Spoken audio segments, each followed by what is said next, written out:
Welcome back to Truth Quest. My name is Aaron Moriarity. I will be your host, and we're going to go on a quest for truth together. Here we are, friends. We already have a full roster here. Wow, I got to scroll way back. And it looks like Madpogue was the first one here. Oh, the road trip was a lot of fun. Made a little short little, like a, what do you call it? Slideshow. Hello, Susan Danielle, and welcome Madpogue to the program. Stormy New York. Oh no, it's stormy out there. Well, I hope that you're safe. Hello, Andre Little. How are you doing today? Good to see you out here. Oh, there's Madpogue again. Boy, it's going to take me forever to catch up here. Let's see. See if there's, oh, look at, there's Catherine Weiss. Hello there, Catherine. And did I miss somebody? If I did, I'm very sorry. Well, welcome to the program, folks. I'm glad that you're here. And so today we have some interesting things to talk about, and something about, oh, hi, Dark Brain, Operation Shutdown. And Aaron, welcome. Hey, buddy. Good to see you. On the last show, we showed pictures of the table that you made. Pretty amazing thing. Pretty amazing, I would tell you. So that's my boy. Chip out the old block. All right, Dark Brain. Hello, buddy. And Operation Shutdown. And look who's here too. Artist 61. Hello, Artist 61. Good to see you here. All righty then. Yes. Well. Oh. All righty then, Aphrodite then. Hello, everybody. Let's see. Well, let's start sharing stuff because I always like to share. I like sharing my screen. Hello, M. Rose. Good to see you here. Here at the Truth Quest, where we're just downrange of strange, where the outrageous is contagious, and the paranormal is the new normal.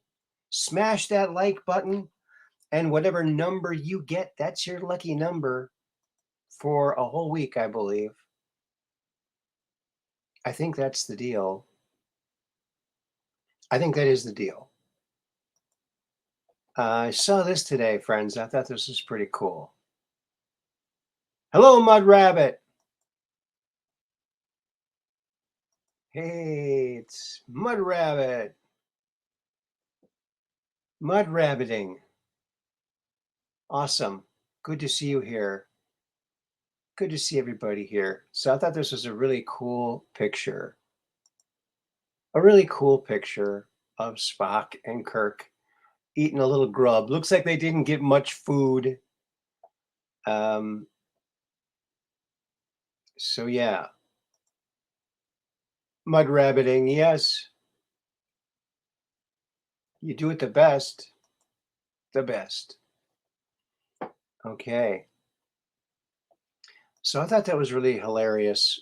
But you know what, friends, this show, I don't know if some of you might be as old as I am, but when this show came out, Star Trek, it came out at a time, I think 66, was it? Something like that, in the 60s. Wasn't it? I don't know. It ran for 3 years. And I tell you, before this show came out, I had a very dim outlook on humanity's ability to survive. Every movie seemed to be about dystopian future. And then this show comes out, and it shows humans in the far future all working together, even with an alien, Spock, all in harmony and working together, and humanity survived. So it was a very hopeful show for me, and it made me give a sigh of relief that 66 or 67, yeah, I think it is 66, same year that Batman came out, and that went 3 years as well. Imagine that. But yeah, it did give a very hopeful look into the future, where humanity actually survived itself, and so that's what really stuck out for me.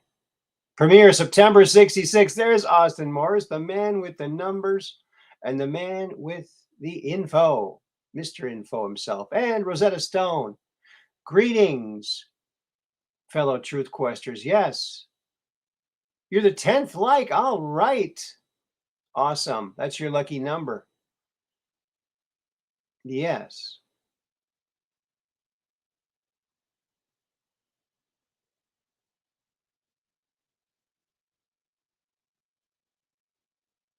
Yeah. So I also heard that um, Star Trek's budget, the whole budget for each show, including special effects, filming, costuming, writing, stunts, uh, pyrotechnics, whatever needs to be done, sets to be built for each show, is equivalent to the lunch budget for a modern TV show.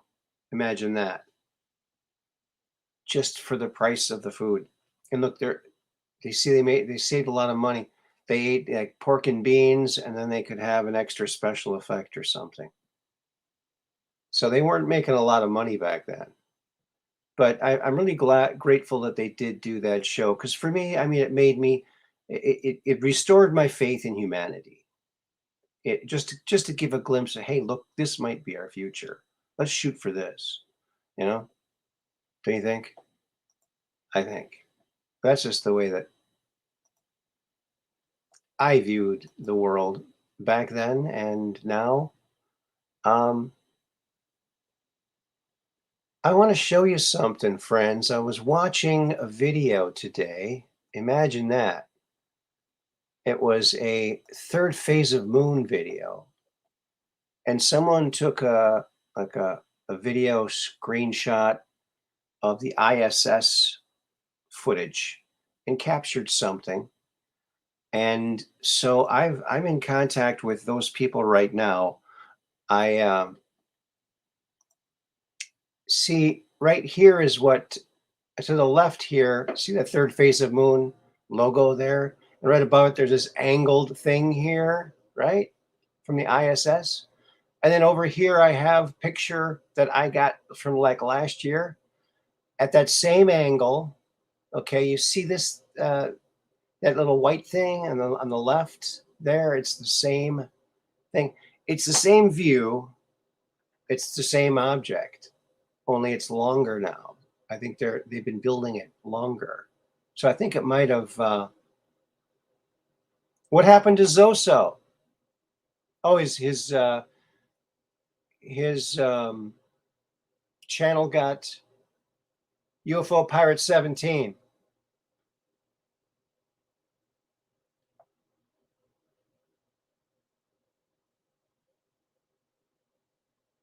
Thank you, UFO Pirate 17.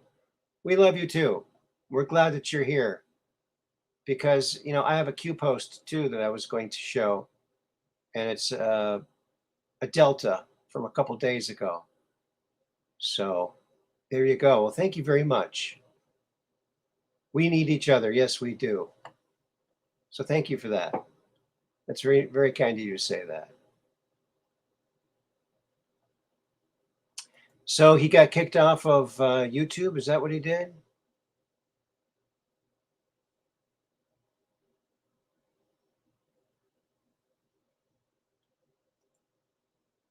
Yeah. Q. Wasn't it unreal from 2017 and 19? There was so much UFO things happening. Why has it almost stopped? I want to know if you all have seen this and thoughts. Good night, everyone. Okay.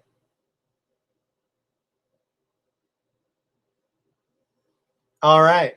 All right. Well, we'll try to make it a good 20 minutes for you, buddy.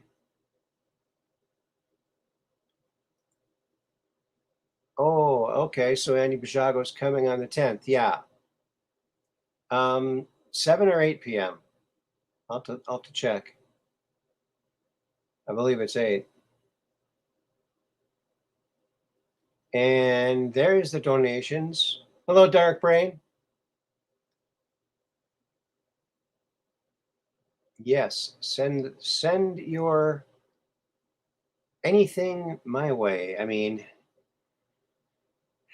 even if it's just lint from your dryer. There you go. We can weave that into something and crochet some stockings. How's that sound? Something like that. You know, my daughter has become quite a crocheter. Hey, young star. Hey, up 3. Where we go one, we go all. We go all. That's right. Where we go one, we go all.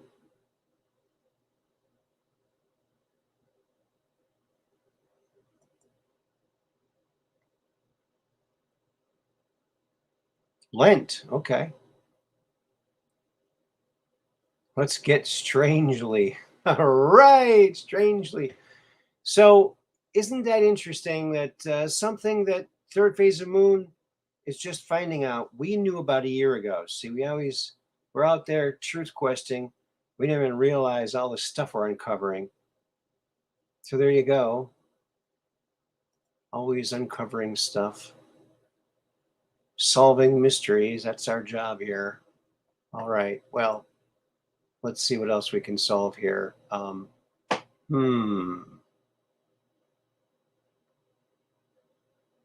Someone posted this, folks, and I'll check this out. Now,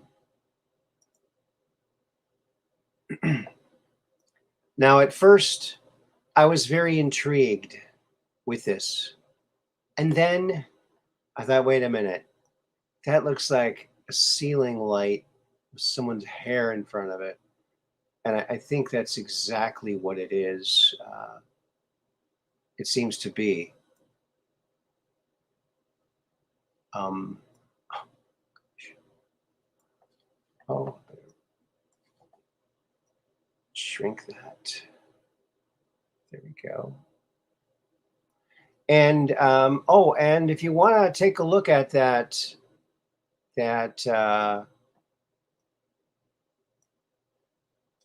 third phase of moon, he covers it in this episode and the episode before it.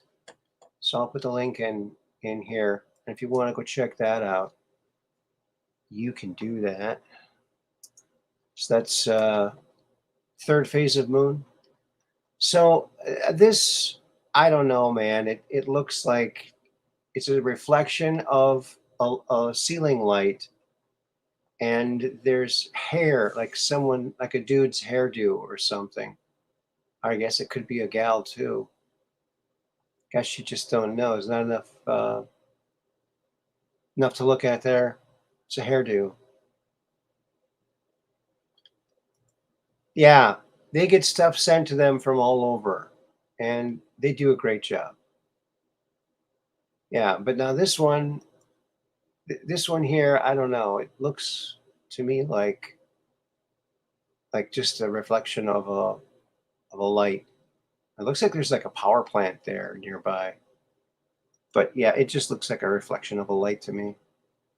And so I took the photo and I did a little manipulating to it to see if I could parse out something there. And so I got it really dark, and it looks like a ceiling light, folks. I mean, it's a reflection of a ceiling light. 99% sure about that. Okay. 99% sure. 99.9. 0.9. Here you go. Here's a good one. All right. The truth doesn't mind being questioned. It's lies that don't like being challenged. Highlighting the fact that Trump never shied away from the press, always sought them out, even on his way to a helicopter. The blades are whipping. He's standing there answering questions. Have you ever seen Creepy Joe do that? No, Creepy Joe won't. And I think Trump called him Sleepy Joe because it rhymes with Creepy Joe. So I'll just call him Creepy Joe. All right? That's a more apt name because he is creepy. Do you think? Do you think? Do you think? I think. Exactly. UFO Pirate 17 knows.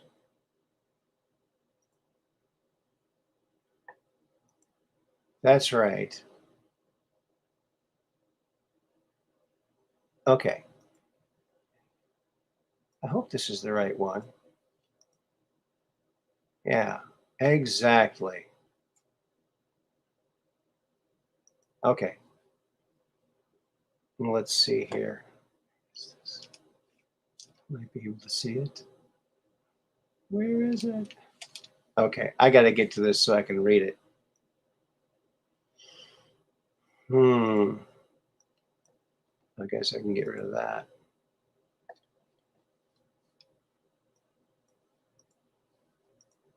Oh, that's not it.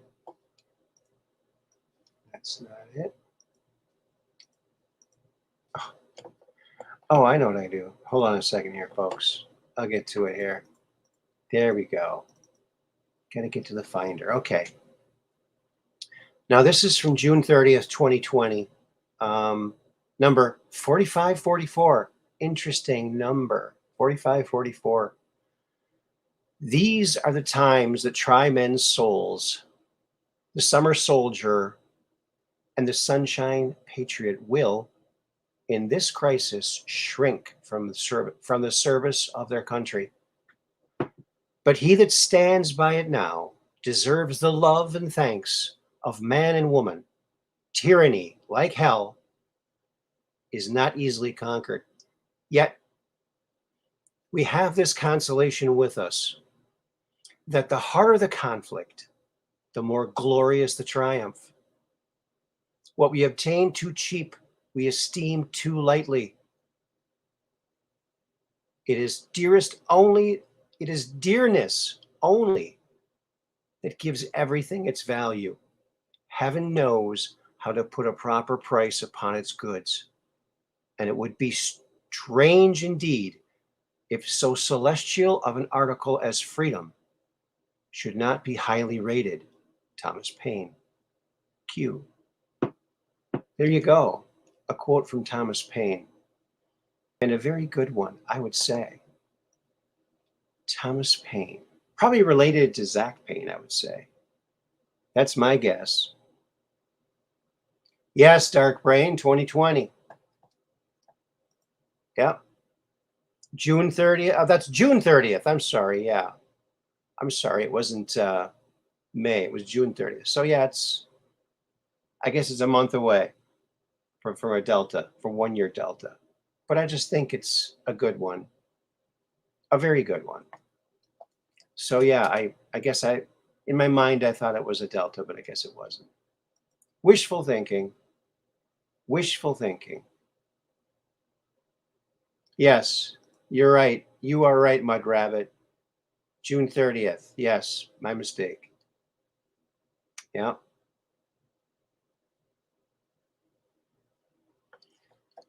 Yeah, and that reminds me something good. Something good. Something good. Here we go. friends.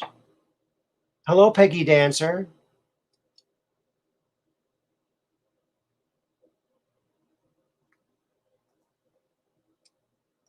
Here we go. We take their labels and we just run with them, don't we? We just run with them. Hello, Peggy Dancer. Good to see you here.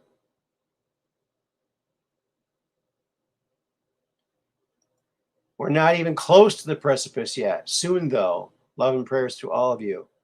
Thank you, Jesus. Amen. Thank you, UFO Pirate 17. That rocks.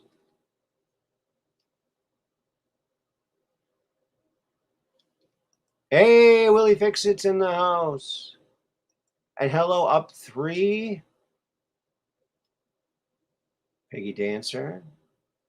We're all here. Look at that. Just look at that. I like this meme. I love it when they take old drawings or old paintings, add paintings, and add new text. I love that. That's a good one.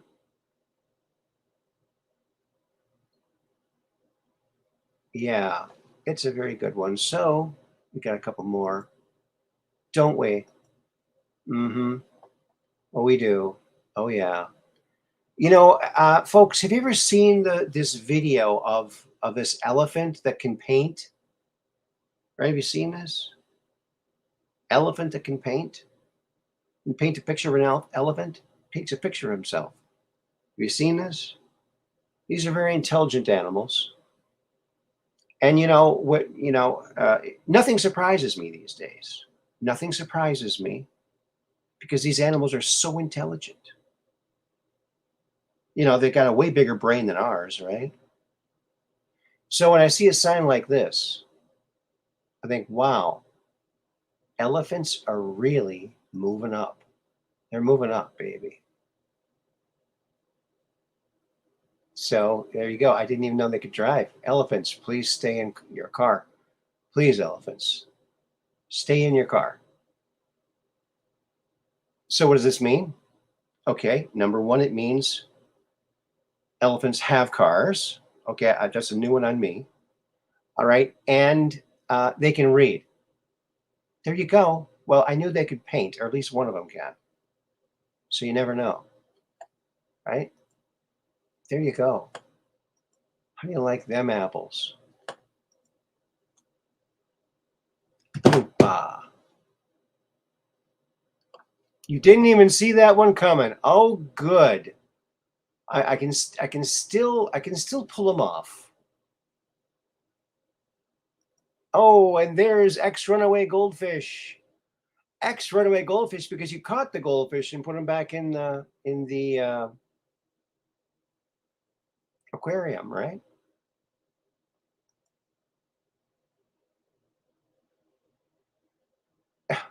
Reminds me of the old joke. Oh, how do you know elephants been in the refrigerator? I don't know. How do you know? I don't know that one. Now, and you got me in suspense now. Here's an elephant. No coincidences. That's right. Do their cars have trunks? When they're driving, they got 2 trunks. How do you like that? Yeah. My daughter told me a really good elephant joke. I think she told me this one. Why do you never see elephants hiding up in trees?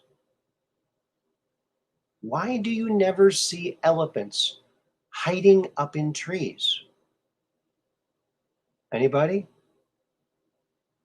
Anybody got the answer to that one?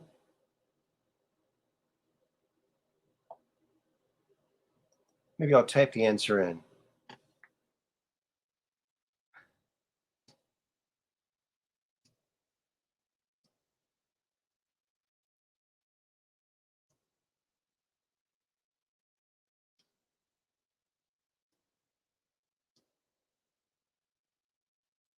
Oh, yeah. Okay, will they fix it? Says they'll knock them over. Nope. Nope. And no ladder. Nope. Do you give up? Why do you never see an elephant up in a tree? Hiding up in a tree? There you go. Because they're really, really good at it.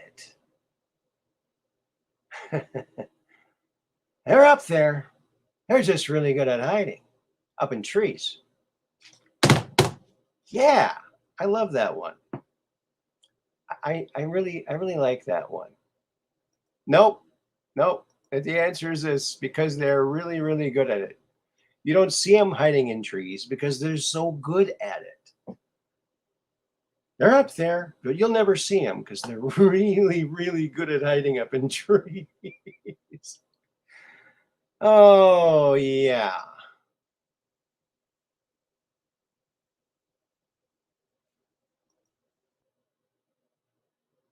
Opposing trunks. There you go. I guess they're all ready to swim. They already have their trunks with them.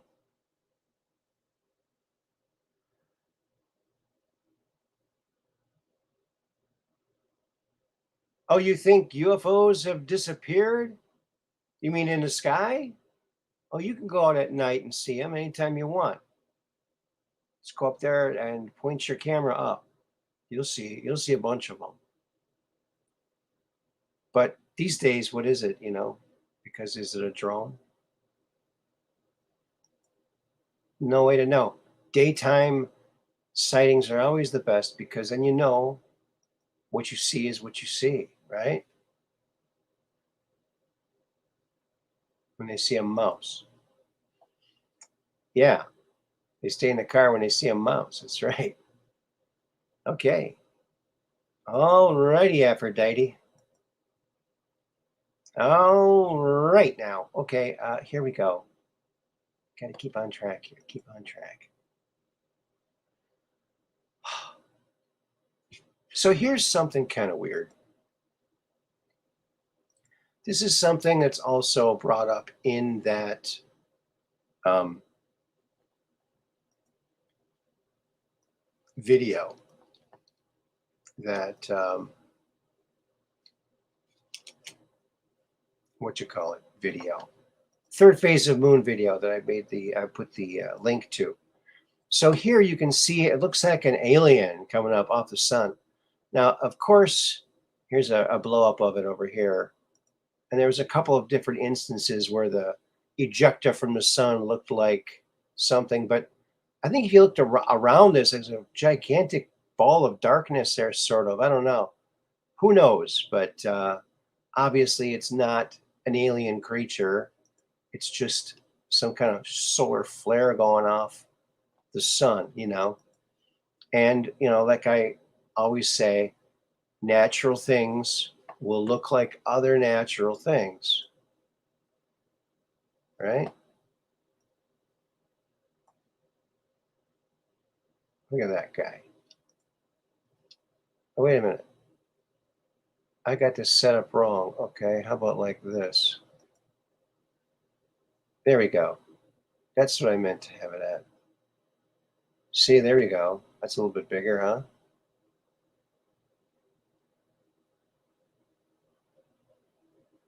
Yeah, I kind of like that.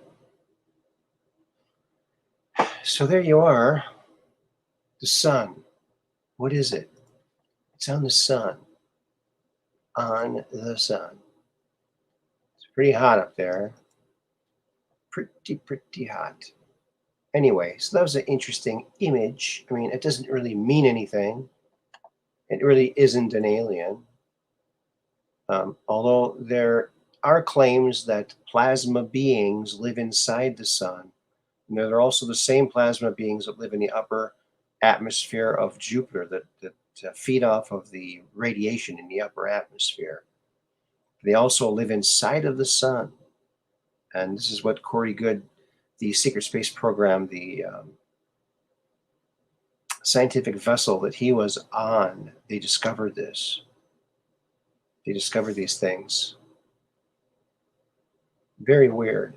He said we're gonna have to really like stretch our imagination on what life can be, because these plasma life forms are nothing like any kind of life we've ever seen or imagined. Imagine that. Very strange indeed.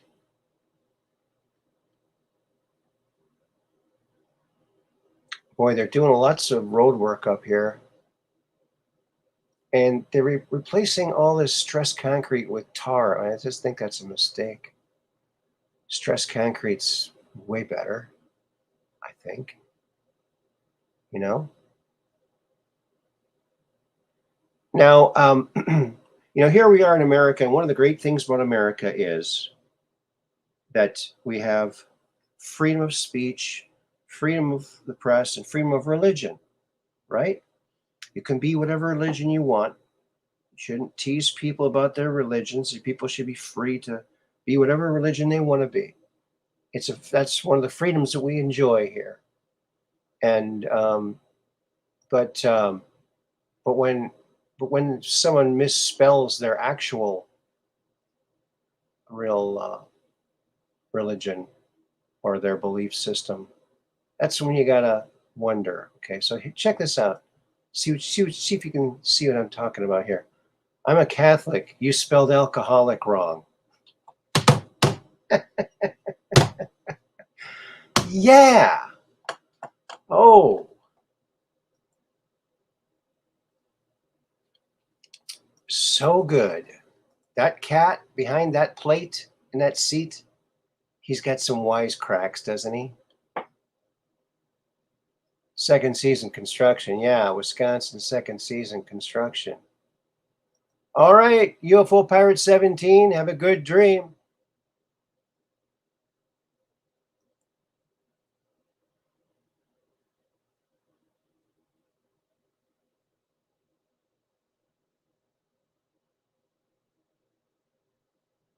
Wow. Yeah, it seems like they're doing, yeah. It's like everyone jumps on whatever new thing and then they got to do the next new thing. I don't know about that, Sometimes the old thing worked okay.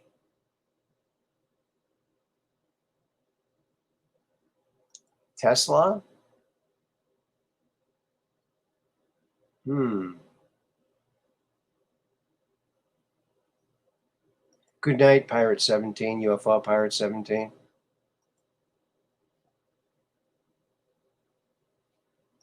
All right, Dark Brain. It's good to see you here. And let's see. Yeah, what happens when you hit a concrete pole with your car, right?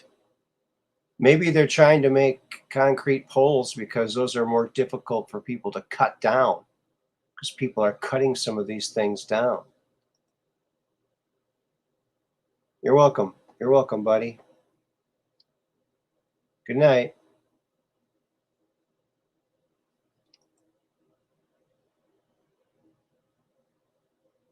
They're replacing all the old tar-covered pine poles with these things that are 3 times taller. Oh, wow. We have metal ones up here, but that black stuff on the poles, that's creosote. And we used to live, when I was a kid, we used to live behind a creosote plant, and it didn't smell very good. But that preserves the wood. They smear that on the wood, it preserves it. Creosote. See you soon, Dark Brain. Yeah, I like this one. I'm telling you, anyone with that cat in it is a good one. Don't you think? They're pretty consistent.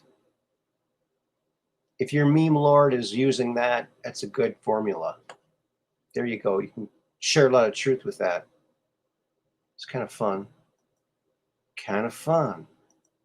Kind of fun doing that thing there. That there thing there. Yeah. Oh, and here is something interesting from NASA. So it's like a little video or something like that. So I got to hit the little button here. All right.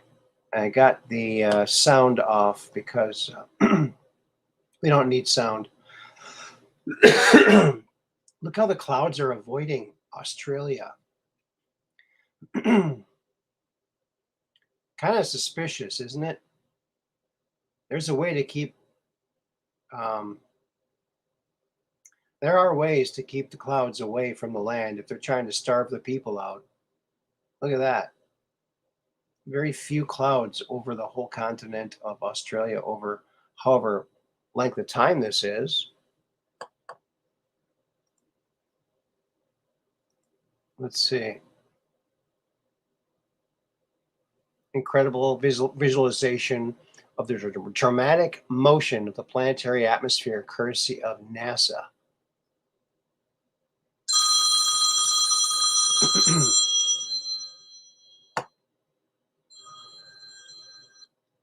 Hello.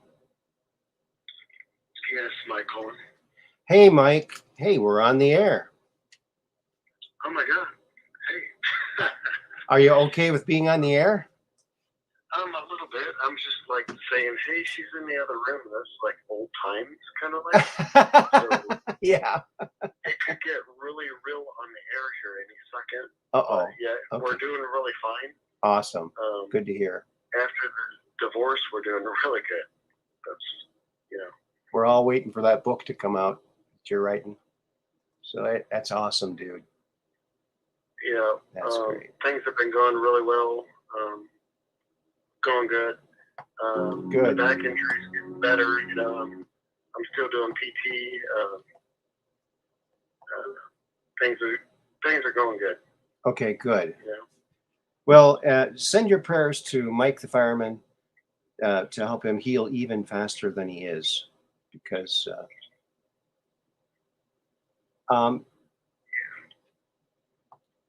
yes, no, this is not Max. This is Mike the fireman.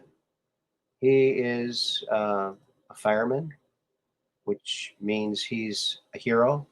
He goes and does things that many of us are glad they do because they're brave, and that's their job. You got to be brave. Well, let me just say that I used to just laugh at that fact that somebody called me a hero back when I was younger. Yeah. But as I got older and the things that I seen, and then as my body started like deteriorating and it got harder and harder after injury, I don't know, the hero thing is tough to swallow. But let me just say, the team and the bond that I form with the people that I'm working, and that's my job. I'm the captain now. It's my job to form a team and all that. It's not about me. It's about the group and what we're doing for our community. Well, and that, it is not an easy thing to do. And when I was younger, I just kind of like shrugged off. Yeah, no big deal. Blah blah blah. I had my cape blowing into the wind. My cape is in the closet somewhere right now. This old guy, And thank you for everybody that just, it's tough. And I like what I do, and I've known for a long time that I was going to be there. I was a volunteer for a lot of years and on the scuba team. And you guys probably heard me talk about that at some past time, I know. Yeah. We've talked extensively about it, but no, just thank you for the accolades. Thank you. You're welcome. And let me just say that I was born in '68, and I just missed. I was too young to go to Nam and all that, and too smart to go to Desert Storm, and that's where I have my passion. I've got a lot of family members that went into the military, and they were promised a lot of stuff by the recruiters, didn't get what they wanted, and things went wrong for them. And let me just say, it's tough being a patriot and being somebody for the country. It's very tough. And even just us in our realm, knowing what we know, it's not an easy thing. Right. We're all sacrificing right now, and a little bits and all that through what we've been through, so we can all relate with this and that, you know. I mean, that's why a few shows out, you know, when you had Max on, and I was like, oh, we need the teeter-totter, we need things to like start turning, and now we just had the Sussman thing, and now Sussman is innocent for some reason, but we all understand that the courts are rigged and all that, so whatever, you know. But this whole thing is so tough when you get on this group of people and you realize I'm in a community and whew, this is actually a war we're in. I mean, it's not easy, all this stuff, you know. Really, and I related to what I did for the last 26 years. You put time in, you sacrifice your body. You really will. We are sacrificing our minds, our souls at some point. And guess what? God is real. That's the biggest thing I learned out of all this. After the 2020 riots or the 21 stuff and all that, I've talked to Aaron and tried to say, hey, look at this guy, look at this. And well, I don't know if I really believe this and that and that. There's no doubt that God is real at this point. There's no doubt. I mean, if you see this much evil out there, right, there's that much good on the other side, you know? Oh, yeah, and more. Yeah. And after the stuff that Andrew's talked about, he's in depth on a lot of stuff. And that correlates a lot with being a Christian and with a lot of biblical stuff, is what Andrew was saying through his jump program and all that. That's just amazing right there. Yeah. You know? And I listened to just about all those shows through your channel, Aaron, and I didn't see them through Coast to Coast or anybody else, you know? And I know he's got so much more to do and all that, and you're very connected with him. But what I've seen right there, and I can tell, he's struggling. I mean, look, life is confusing on its own, and we're in these different paradoxes or whatever. And if you really look at, do we really know the human brain? We haven't been taught anything. All the knowledge has been hidden from us. All the books have been burned. And now, I mean, just look at all the big corporations and all the stuff. I think one of the things they told Aaron about was when my dad died. I thought it was 2014, but as they just went for Memorial Day here instead of the gravestone, it was actually 2011. Your brain plays tricks in you as we start getting older. You can't even hardly grab time anymore. You're telling me. Yeah. Oh my gosh. When I started,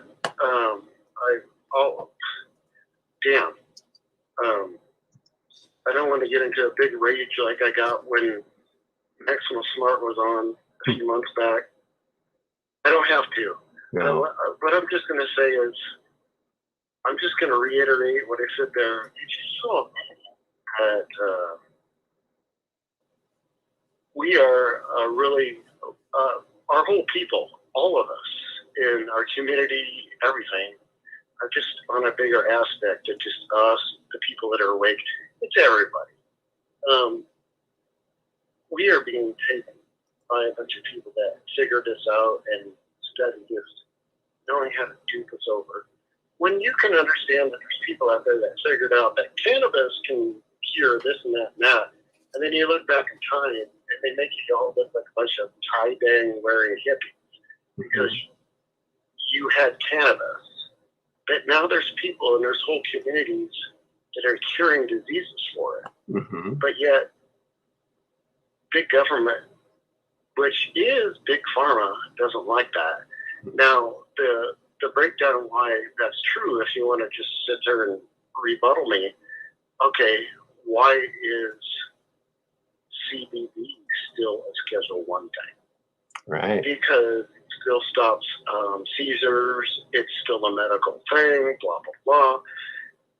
There's no THC in that, so it's still a Schedule 1. Tell me how that is versus cocaine and all the other weird stuff they have out there, which there is benefits in that too, and they brainwash us and thinking all this. Mm-hmm. Right. I mean, that was just one little aspect that woke up me over here. Well, my dad died of cancer in 2011, and I already knew since 2005. I even knew before that shit was bullshit. My mom was in a mortgage company and all that, and I knew stuff was not on the up and up. I just seen it, I felt it, whatever, and I think it was mostly, and Aaron could tell you, back when we were first talking, I think a lot of it was because I was a hunter, and I realized that we are being hunted. And we have been studied and hunted and measured. And somebody's got technology on us, and they just want to run this whole thing on us. That's what it boils down to. And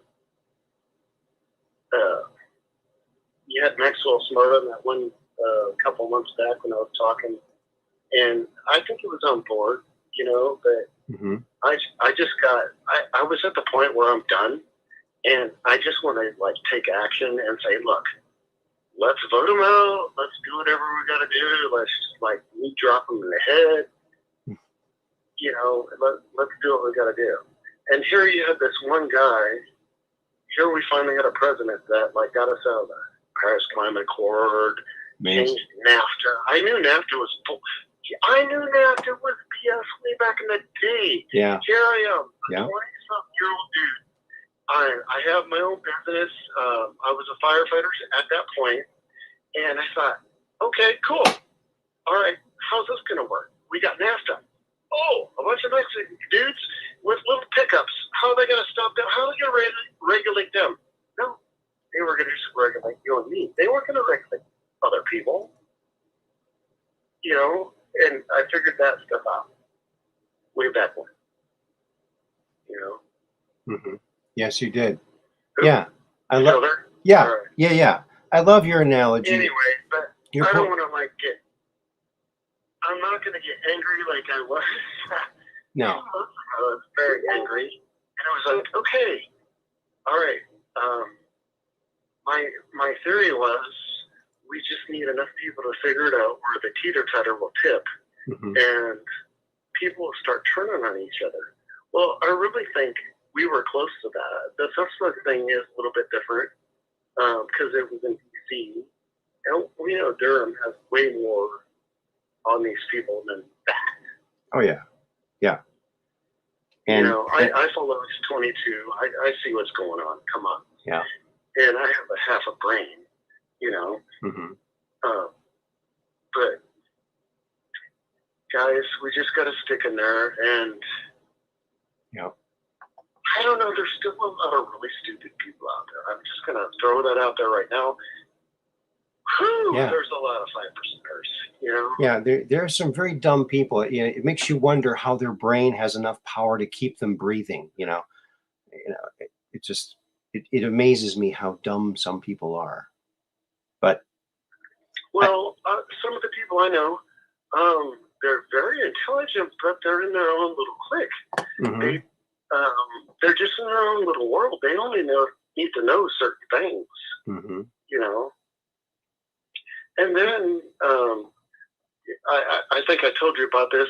I don't know if it probably wasn't on your show or whatever, but I told you how my union, I've been in, oh my God, I've been a union person. My whole family's been union my whole life. My dad was doing everything and all that. Went through all the box stuff and all that through the early 80s. And now my union is just we got our hierarchy. They're brain dead to this whole thing because they're just well, haha, look who I am, and I don't have to say anything about this. And I'm I just had my union rep come up to me last week and said, hey, oh, by the way, your dues hasn't been coming out of your card for over a year now. And I said, oh, really?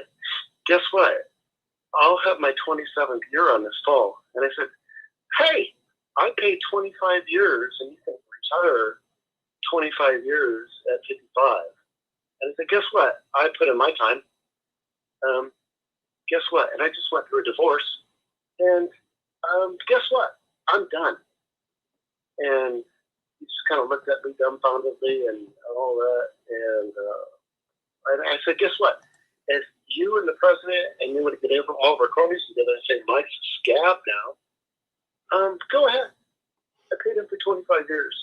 Yeah. You did your time, man. Wow. That's incredible. If they want to blackmail me now, but guess what? What we found out 2 years ago is the head of our union stole $6 million, and I haven't heard a word about it since then. Oh boy. And our stupid board and everybody's just like clueless to everything. They just want to keep giving the money to the same thing, blah, blah, blah. And I'm like, I'm a union guy, but at what point do you become a useless fucking sheep? And I do not want to become that. Like I said, I was born in 68. I just missed the conflict. I really feel like I'm very blessed that I wasn't killed off in that bullshit. Right. I was too young. You know what I'm saying? And then I seen, as I grew up, I was like, not even hardly a teenager, guys coming back from the neighborhood. The guy that was like my grandpa lived across the street. The guy that actually got me hired in the fire department that knew another guy. That was his son that went to Nam and went through all that stuff. And died on a motorcycle in town when he was trying to get custody of his daughter. Oh, man. Flying down to Bluffs and a car pulled out in front of him. Oh, my. That's sad. So sorry. I understand hardship and all that stuff and all of that. And let me just tell you, every day I wake up and I say, okay, here I am. Every day. And everybody, all of us should do this. This is what's really important. We have our Creator, and we have a great day, and you just wake up and invite God into your day. Every life, you wake up, and then just enjoy every day that you got. And then what you do upon that is you unite with people like Aaron and this group and everybody else, and you say, look, here's all we got. We got 10 commandments, we got a Bill of Rights, and we got a Constitution. And guess what? All that other stuff doesn't matter. We'll fight against that, and we will prevail in the end. We get family and friends, too. That's a simple solution to all this right there. You know? Yeah. Family and friends, too. Very important. Yeah. Aaron, thank you for just being the person that you are and all that. Dan, dude, you're there. You're hitting it very well. You're a great audience. Well, thank you, buddy. You're a great person. So are you, dude. So are you. Thank you. If you weren't, you and I wouldn't have connected in the first place. Let me just say that right there. You know? Well, ditto, buddy. I feel the same about you, dude. And I'll still keep calling you a hero no matter what you say. You know, because for someone who can't do something, when someone else does it for them, no matter what that thing is, they are a hero. That's service to others, and that's a beautiful thing. So thank you for your service. I appreciate that. I really do. It, like I said, when I was younger, that stuff just blew off my shoulder. Sure. But as I get older and my body's breaking down and doing all that stuff, and I realize it is not easy. My big thing is, I got some really good young folks underneath me, and I form a team. And here's the thing: when you're the older guy, you'll never feel like, okay, because there's younger people that got better skills than you. Never feel inferior about that. Empower these people and let them know how much you appreciate them. And that's been part of the fire service gone wrong in a lot of other places, I'm sure. we have this great young minds coming up. You empower them, Mm-hmm. and you embrace them, and you form a team. Like the A-Team. Yes. And before you know it, you will have people saving lives right there. You know, that's what it's about. You know, but, yeah. Mm-hmm. Wow. Yeah. I just wanted to reach out a little bit tonight and say, hey, we had a show going on. I didn't want to jump in. I just wanted to call and say, hey, and let you know everything's going okay in my world, you know. Awesome. Great to hear, buddy. Awesome to hear from you. And thanks for coming on the show, even though you didn't know we were on. It was nice. You might want to listen to the first part of the show because I read a little bit from an old Q post. I guess it'll be a Delta at the end of this month, but it's a Thomas Paine quote. These are the times that try men's souls. The summer soldier and the sunshine patriot will, in this crisis, shrink from the service to their country. But he that stands by it now deserves the love and thanks of man and woman. Tyranny, like hell, is not easily conquered. Yet we have, yeah, it goes on, but it's a very nice, very nice. So that's really what it is. Well, there you go. Yeah. I appreciate that. And hey, Saturday morning I'm going to be heading out. I'm going to be heading up to like South Dakota for a 6-hour drive. I might try to give you a ring and see if you're available. You know. Give me a call. All right. Safe travels, my friend. Safe travels. All right. Thank you, and everybody have a good night tonight. Amen. Amen. Thank you very much. Take care. All right. Bye. Bye-bye. Well, what a treat that was. He didn't know that we were on. And you know, he's so right. We've got community here, and we've got our own families. And speaking of families, here is my grandson and my daughter and Chuck, the father of the boy. Oh, that's Evan. Baby Evan. That's the first time he smiled for the camera. So look at that little guy. Isn't he cute? Oh, you know what? I'm going to do this so it's bigger.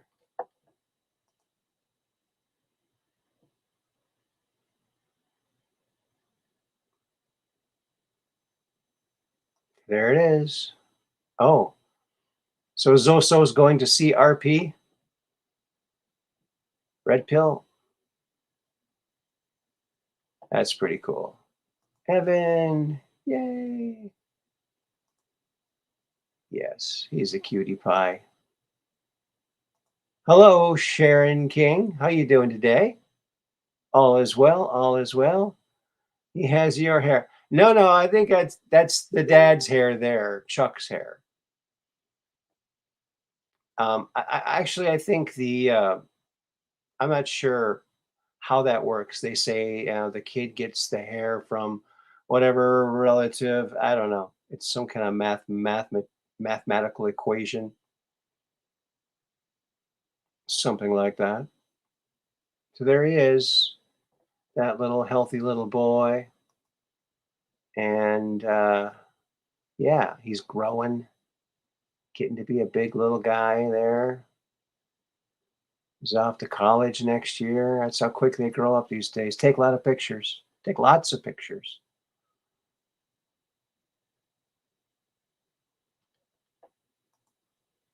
Hey, Sharon King. Welcome to the show. And Farmer Red.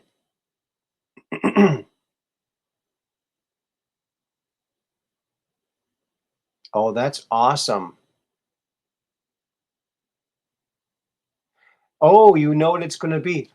My daughter and Chuck didn't want to know, so it was a surprise when little Evan came out a boy. They didn't know if it was going to be a boy or a girl. It was an old-fashioned fun thing to do. That's what we did too with both our kids. We just you know, Because sometimes those things can be wrong. And then what? You decorate the room and like, up, we got to redecorate it. You know, just life has little surprises. Why why cheat yourself out of a surprise? Well, I guess I like it depends on what you want to do, I guess. I'm just always a nostalgic, old-fashioned kind of a thing for me. A lot of things. Walker is to be his name. Oh, Walker. All right. That's a good name. Walker. Oh, thank you. Yes, he's a cute little kid and good looking couple there. My daughter and Chuck.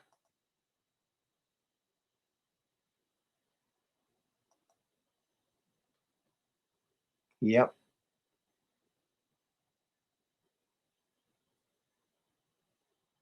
So I just talked to my daughter tonight. So she's doing good. The baby's doing good. So probably going to see that little kid tomorrow after my dentist appointment. I have a dental appointment. Did I tell you my old dentist got in trouble for telling jokes? He got in trouble for telling jokes. Yeah. He pulled too many good ones. Pulled too many good ones. Pulled too many good ones. Yeah. There you go.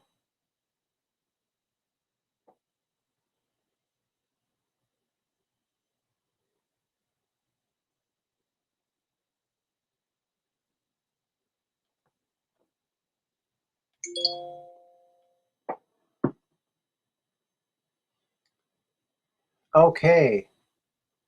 My deal is a severe diabetic. Oh no.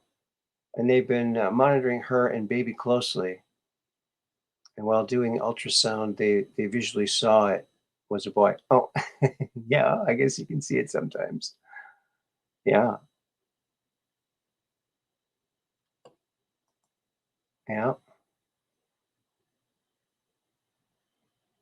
So, yeah.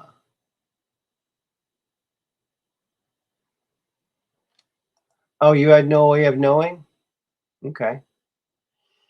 Oh, there's any number of wives' tales that are, I guess things that people talk about that, oh, she's carrying it low. That means it's a boy or girl. Or, oh, she's carrying it high. That means it's a boy or a girl, whatever. So, there's some people claim to know that, but there's certain ways of, I'm not sure if that really is true.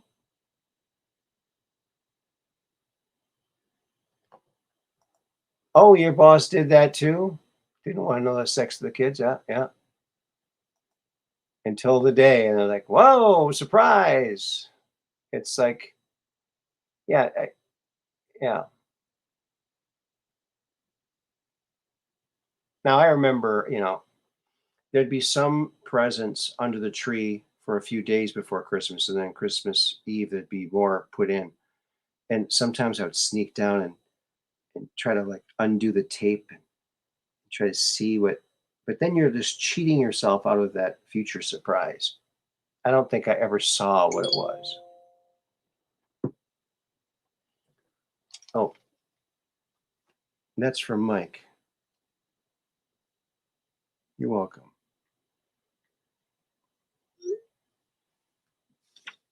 All right. Put this over here. Yeah.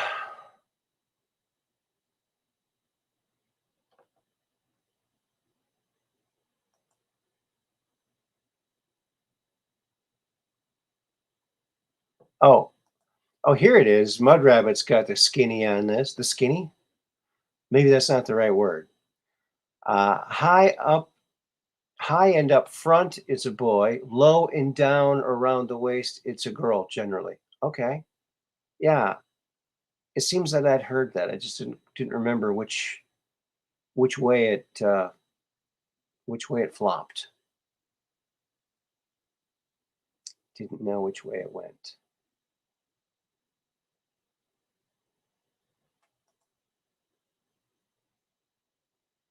A dream. Oh, dreams of boys. Okay. Sometimes you gotta go back to see what they're talking about.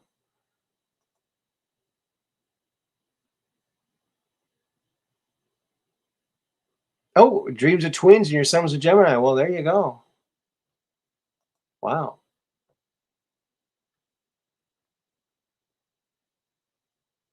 Maybe you really did have twins, but they're just really good at never being in the same room at the same time. Think about that.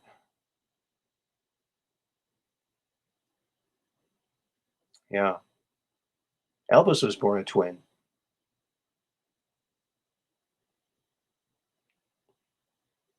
In fact, um, when a woman asks me if I'm single, I say, "Why? Well, I wasn't born a twin." Ba-doom-pa. Yeah. Here you go. Hello, Rosetta Stone. Welcome to the program.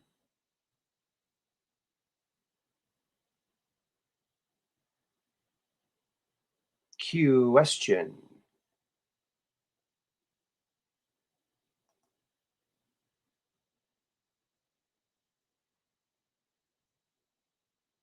Oh, he looked like the baby in your dream. That's awesome.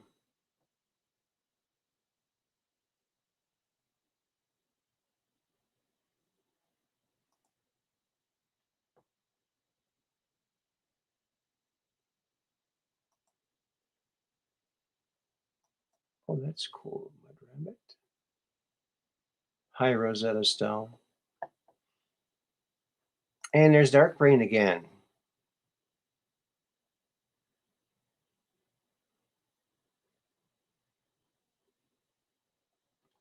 Dark Brain knows a lot of stuff. He is a good source of information. Information. Information. That's what we're talking about.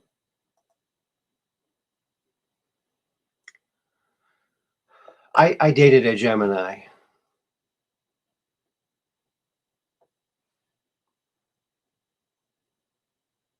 Yeah. Let's see here.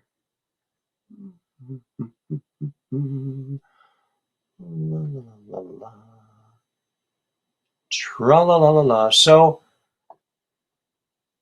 again, friends, I just want to show this again and highlight the fact that on third phase of moon, on their recent video and the one before it, and I put a link in the chat earlier in the show. They found this thing, or someone sent this footage in, and it's just exactly what we caught last year. Although it looks longer now, like they're building onto it. Like I was hypothesizing that they're building, that it could be this Chinese space station that they keep building.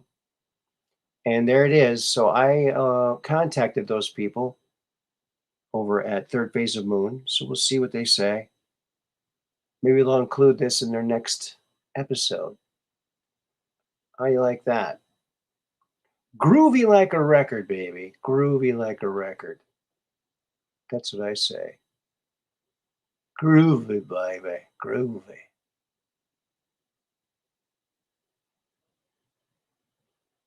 That's right.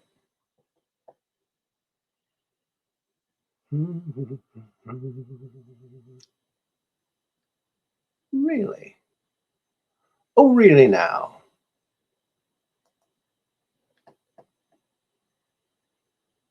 Hmm. You gotta be kidding me. So I know we talked about this the other day, And let's just take a look at this picture. I can't remember if we had a picture to look at the other day. We're talking about this,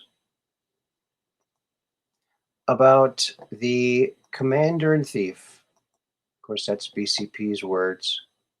And he's been off of YouTube now too, so go look him up on the real BCP or BCP Unfiltered, and go give him a follow on there, however you can do it. So here are two pictures of Joe Biden, one from, several years ago and the other one recently. So if you look at the, first of all, you look at the signature. Okay, now it has changed, but the angle of the J is almost identical. Now he's making his B's a little different, but he's not really got all of his crackers have not all crumbled yet. They're almost all crumbled, but I think that could be his signature. It could be him. I mean, that might actually see, he might be the same guy. But then I'm looking at, so gosh, you know what, friends, take a look. I don't know, man. Let's lighten this up a bit and zoom in on this sucker.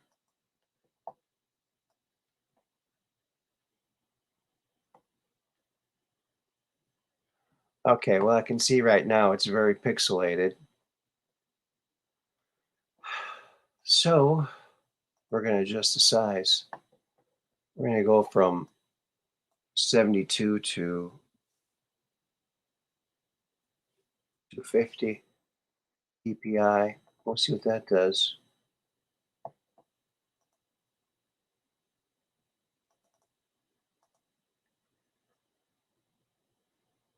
Okay.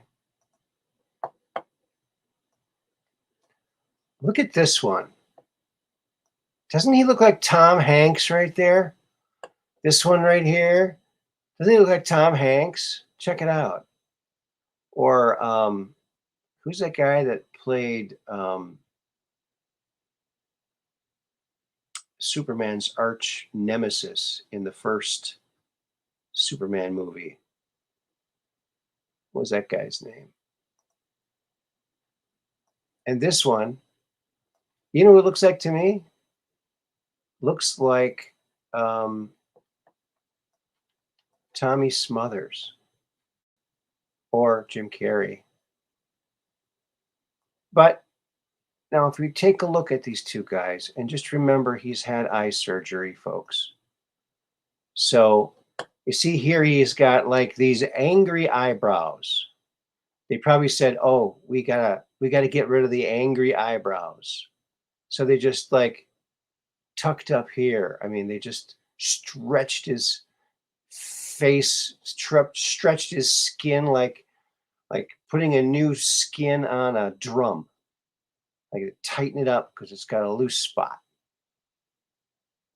And the whole shape of his eyes looks odd, very odd.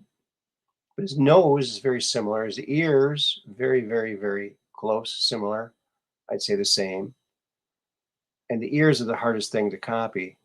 The other thing I noticed, and some people might not notice this, I noticed it because I noticed things like this,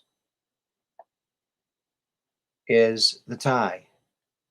How he ties his tie. Same. He ties his tie the same. Now, everybody ties their tie a little bit differently, tilting over one way or the other. These look like the same guy did it. Okay. This one over here is just a little lighter weight material and it's tighter, but it's the same angle and it's the same way of making a tie. So I think it's the same guy, but I just think he's had lots of eye work. What do you folks think? The chin, Well, his mouth is in slightly different position there, so the chin could be. You can move the chin around. Everything on the face is mobile, so but the eyes are extremely different. Like the openings of the eyes, probably because he had those heavy eyelids. He probably had eyelid surgery.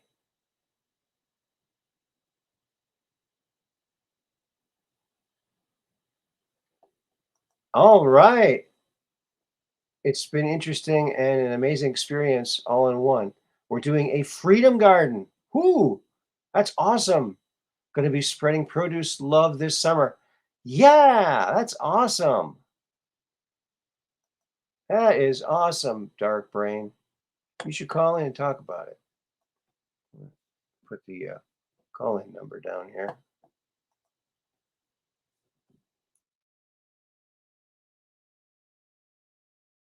Yeah, I don't know. I think it's probably the same guy. I'm just going to take me out of there so you can see the faces better.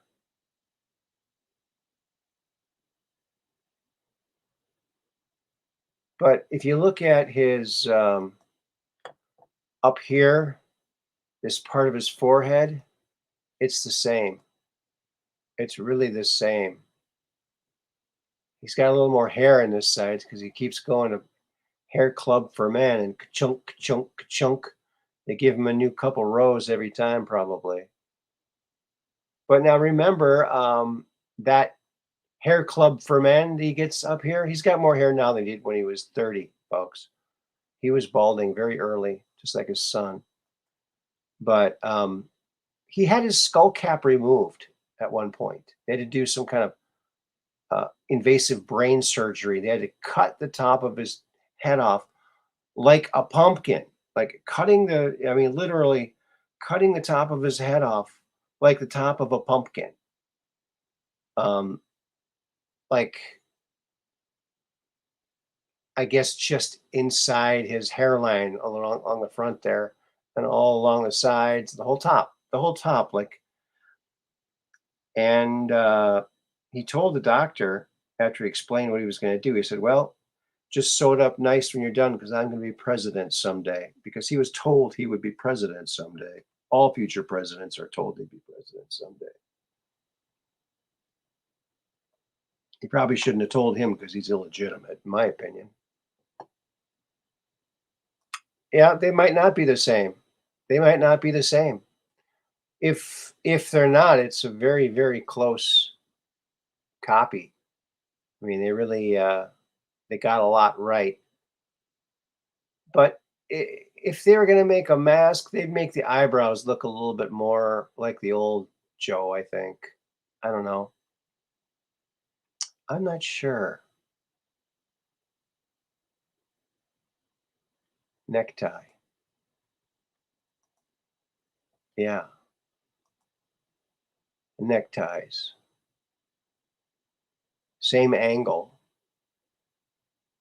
So I've noticed the way I tie my ties, like they're always the same.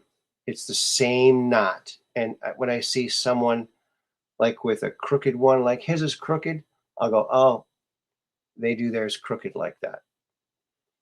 Some of them go straight. I try to make mine as straight as possible. Some people don't care. They just tie it like that. I like to make it straight. Question? Oh, do you have a question? Did we miss a question here? Let me roll back here.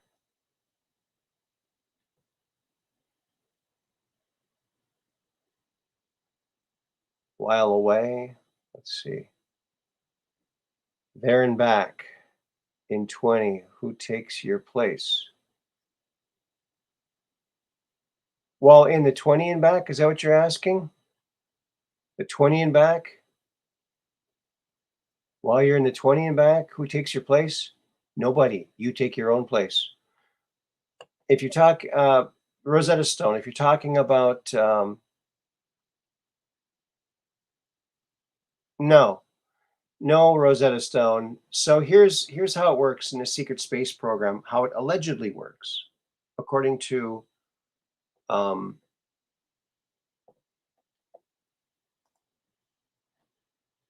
according to Corey Good. So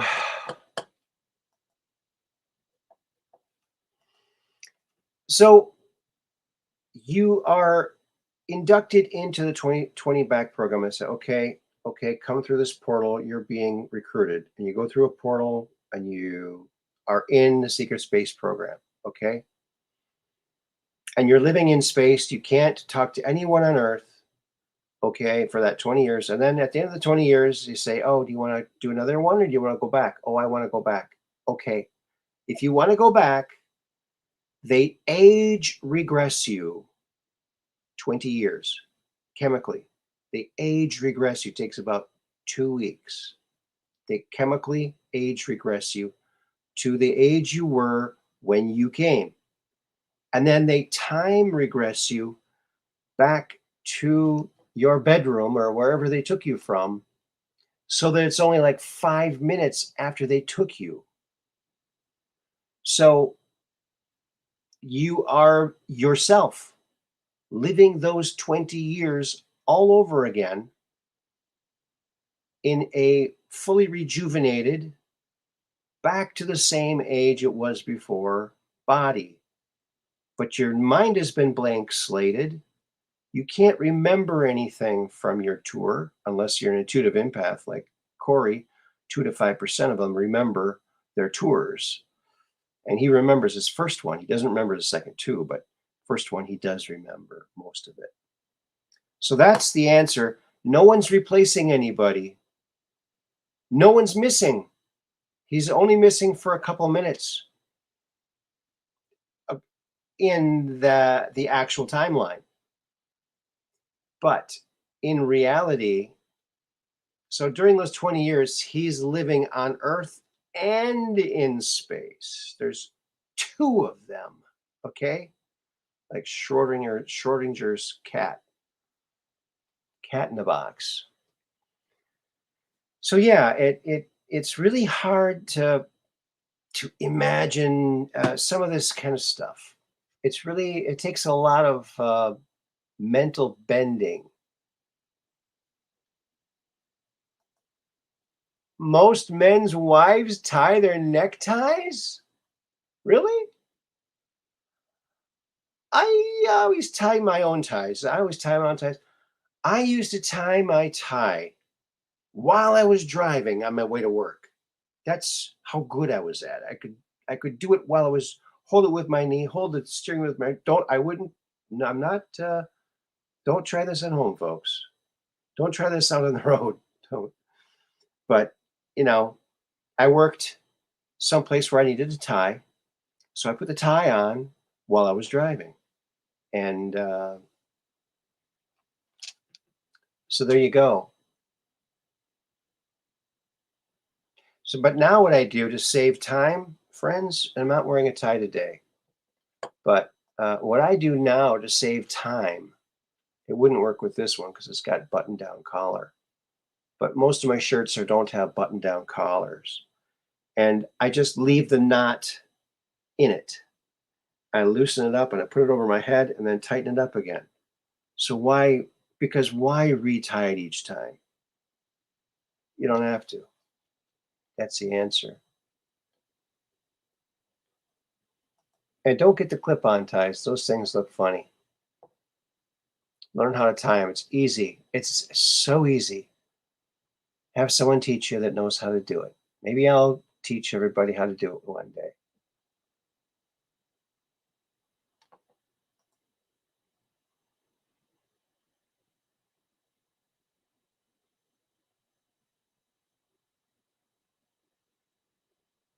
Oh, you should tie your tie on the I-94 in Detroit. Oh, there you go.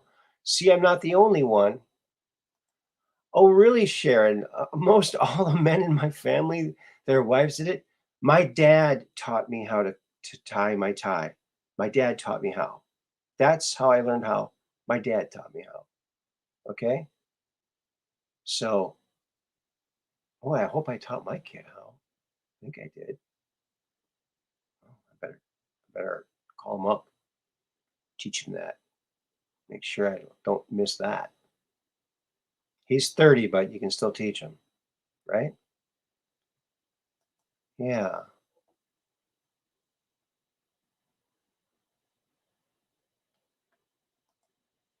Bible says Satan would change times, looks at Holy Bible, seeing words change before one's eyes. Father God isn't a prodigal dad, is the ugh. This too shall pass. God is bipolar like me. Well, God is you and everybody, right?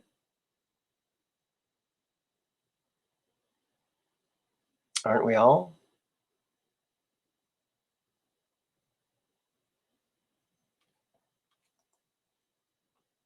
Do not wake me up at 5 a.m. to tie your tie.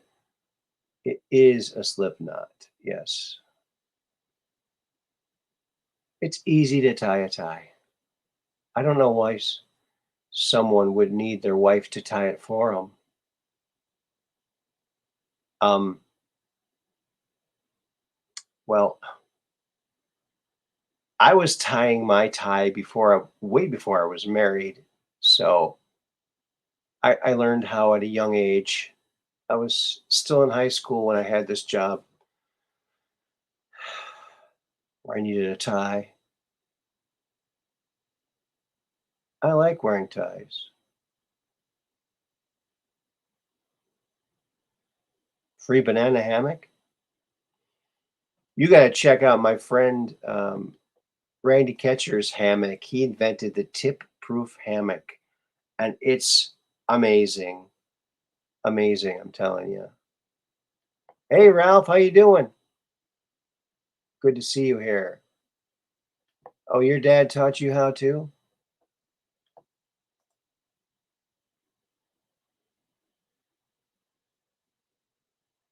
Getting a little deep. I'm not the morning person. You know what? Speaking of morning people, you know, when I was a kid, I would read all the old joke books, and I'd try to stump my mom, and she always knew the punchline to every joke. She always knew the punchline, and one day she said, um, "You'll have to wake up pretty early in the morning to catch me." So I did wake up, and she still knew it. Oh, it's Max. Hello, Max. Hello, how are you? Very good. How are you doing? Good, Good. much better. Yeah? Oh, good. Yeah, you sound better. Are you live? We're live. We're live. Uh-huh. Yeah. I don't know how much longer we're going to be on, but we're live for now. Okay. We're live for now. What's new in your world? Well, I had a tough week last week, so that's why I didn't call in. Okay. But I got through it and I'm better for it. So Good. It's kind of strange how God works.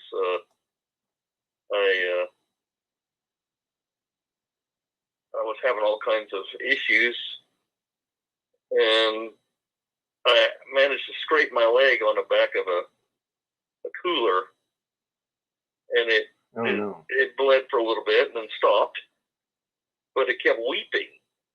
It's like, and weeping and weeping and weeping, and I was like, why is it doing this? You know, like it wouldn't stop. I literally had to wrap a baby diaper around it and tape it up, and it was so weeping so much. It was in the beginning, is weeping a liter a day. Oh, you can imagine. That's a lot. You know, it's like, why is it weeping so much? So I did all kinds of research to see if I could figure out what could be causing it. But here's the thing: all of a sudden, I noticed my legs had been swollen, and I had nothing seemed to work against it. And all of a sudden, the swelling started going down and down and down, and then essentially almost gone now.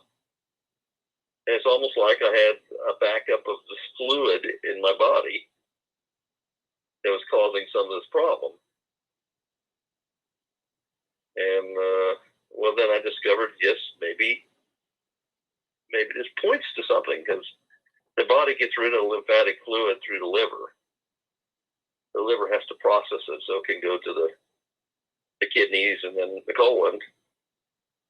Wait a minute. Does it, before it goes to the colon, does it go to the semicolon, or is that after? Just curious. Yeah, well, if you want to call it small colon, the semicolon. There you go. So, hey, did you tell him your new dad joke? Remember the one you told me the other day? New dad joke. I might have. What did it have to do with? Well, let me think. Something about dentists. Did you tell him that one? Oh, about I just told a dentist joke about he got in trouble for telling jokes. Is that the one? Say it again. He got in trouble for telling too many jokes. No. No. No, I don't want to. You'll think of it. I might not. You know what happened when a dentist and somebody else got married? Oh yes. And you can. Yeah. Okay. You don't have to do it now, because otherwise they'll be expecting it. Right. They won't expect Right. if I do it now, though. So let me just tell you something completely unrelated. How's that sound? Okay. I have this friend. He's a dentist, and he married a manicurist. Okay, a dentist and a manicurist. They've been fighting tooth and nail ever since. Ba-dum-pa. Been fighting tooth and nail ever since. That was it. Yep. Yep. I didn't remember until you said Somehow that. I used that phrase about tooth and nail, and all of a sudden he sprung that one on me. But anyway, so the good news is I think that indicated that where my cancer treatment is, I've got some in my liver, and I continued to treat it, and it's cleared out, and now the liver seems to be processing the lymph fluid. Okay. And as a result, my whole body's working better. Well, that's a plus. Yeah. So anyway, there's always some symptoms that go along with where the cancer is located. When you're aware of what those symptoms are, mm-hmm. you can estimate where the cancer is at the time. And I mean, obviously, if you had all kinds of tests at your disposal, you could do it too. Now, I do have friends in laboratories all around the country that would be happy to do some tests for me, but I don't like to use them for that. Right. You know, so.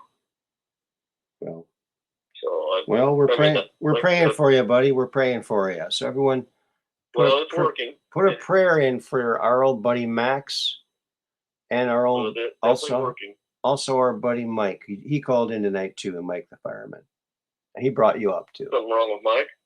No. He's doing good. Okay, that's good. Yeah. So other than that, let's see.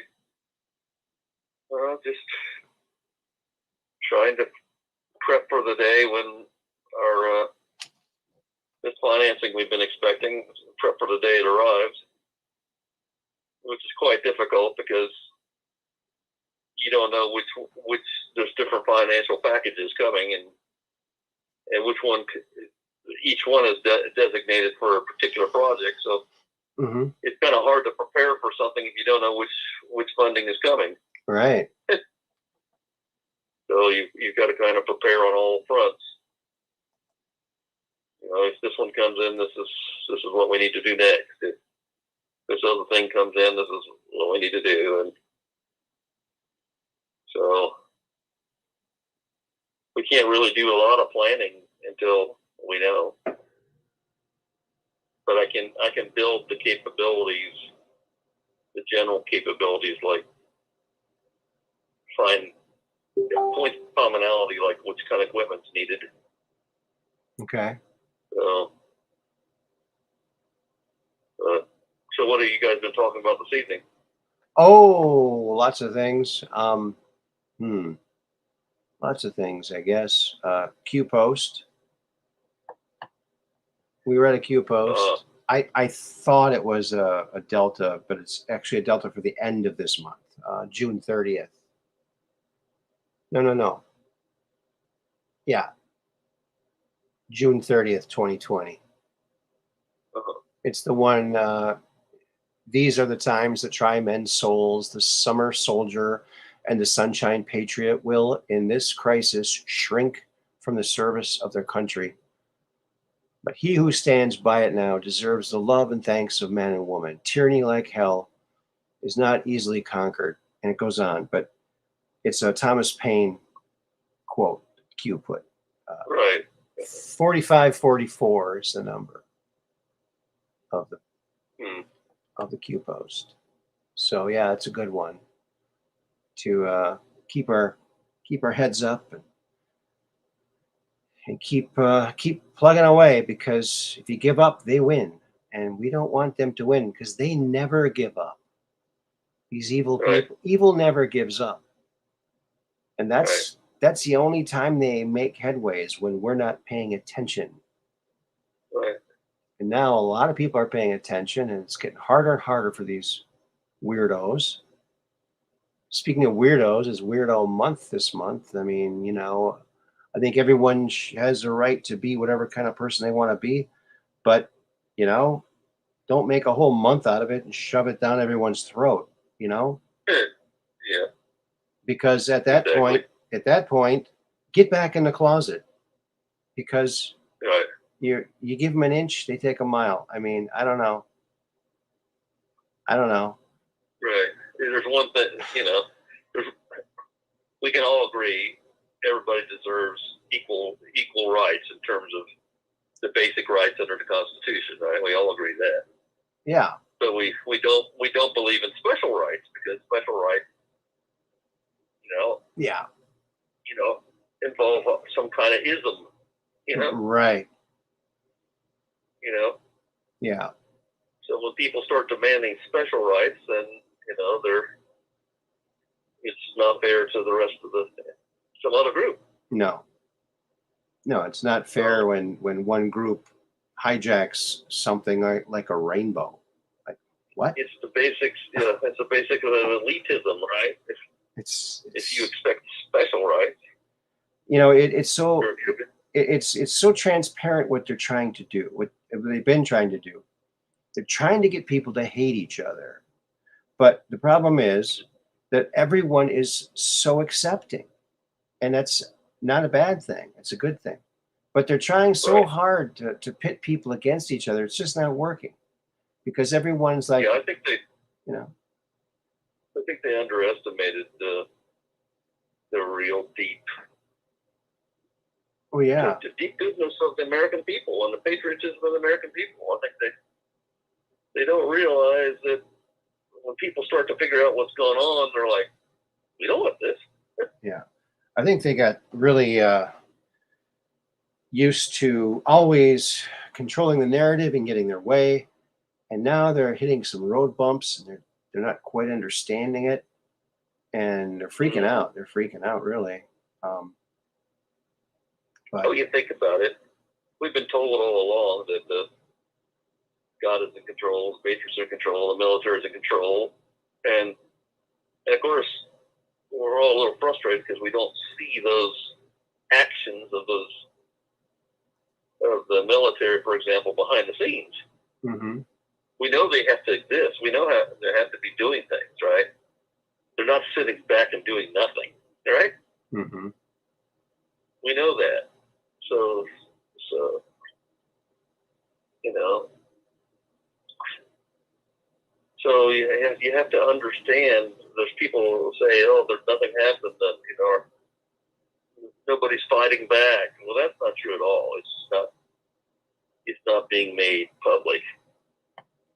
Mm-hmm. So it's an information war. We have to partly because we have to wake up, we have to stand up, we have to, you know, Mm-hmm. they can't win this by themselves, you know, by themselves. We ultimately win this. Yeah. Your consciousness alone is the biggest impact Mm-hmm. in your mind and your day-to-day activities. If you say, no, I reject that. No, I'm not going to comply with that. You know, no, I'm not going to do that. Here's, I advise you not to, you know? Yeah, here's something that might wake some more normies up. From Chuck Costello, breaking report. Uvalde School District Police Chief Pete Arredondo has stopped cooperating with Texas probe into the Robb Elementary School event. Cover up? I would say. I think that this just might get some normies wondering, why would they not be cooperating? Seems kind of odd. Right. Seems rather odd. But yeah.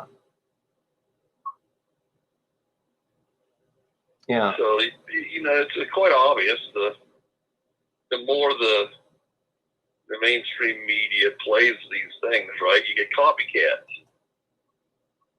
You get copycats. You get a bunch of, they're nuts out there, right? And they see this thing and they're saying, oh, they got killed 19 people. I got to see if I can do better, you know? Well, I don't know if it's There's that. always- I don't know if it's that, because this, I don't know if you saw Red Pill, but apparently this kid, right before he went, or for months before he went on this thing, he was talking to FBI agents in chats, and they were encouraging him to go along with this. He said, "Oh man, I just want to end it every day, and I don't want to go through with this. And no, you got to do it." And so what? They gave him a new truck. They gave him all this stuff, and they have him do it. I mean, yeah, I don't know. Oh, wow. It seems like a total setup. Well, like they all are. I mean, Well, yeah, you look at the police, their response. 40 minutes. Yeah. The plan said that they were supposed to come in and confront immediately, which they didn't do. They waited an hour. Mm-hmm. You know, don't tell me there isn't something wrong there. A lot wrong. There's so much wrong with this. And also, that school was one of a couple of schools that were hooked to the internet specifically to sniff out and find potential shooters before they strike. Mm-hmm. For years. So interesting. All set up for it. Yeah. And didn't Q ask about, when there was a shooter back then, about they all have the same psychiatrist that travels around? And they never say who the psychiatrist is, but apparently, according to Q, if my memory serves me correctly, there's like one of these doctors, and he goes around, travels around, and grooms these people, gets them on some psychotropics, Right. and then the FBI agents give suggestions. Wow. Because if you're a news media place, wouldn't you rather run a news article that you're totally in control of than something you're not in control of? Especially if you're a control freak like these people. It's all over. Yeah. That's one thing they all are, Mm-hmm. As another thing from this 2000 Mules movie that's coming out is all this data, this phone data that can be had, and you can literally follow someone's footsteps, where they went every day, It's very interesting. So I think that's a big wake-up call, too, for a lot of people. Yeah, well, absolutely. And who got him those weapons? Yeah, I think it was his FBI agents that are egging him on to do this. Say, come on, man, we'll get you a truck, we'll get you these weapons. I can just imagine it. Is it true? Well, let's just look for more clues. We're looking for clues. Crisis actor could Well, be, the yeah. Patriots will find clues. Could be a crisis actor. Yes, they use those all the time. Why not? You got to. There's millions of Patriots out there that if one of them can figure out a way to use a clue, they will. Yeah. Well, they when they had an airplane problem with security after 9/11, they armed the cockpits and they put an armed guard in every flight. Remember that? That's how it stopped. Yep. It stopped. Amazing. No more hijackings. Isn't that funny how that worked? So if you really want to talk about school shootings, hire a couple of veterans or ex-policemen or dads on patrol, get them in there, licensed, armed. Right.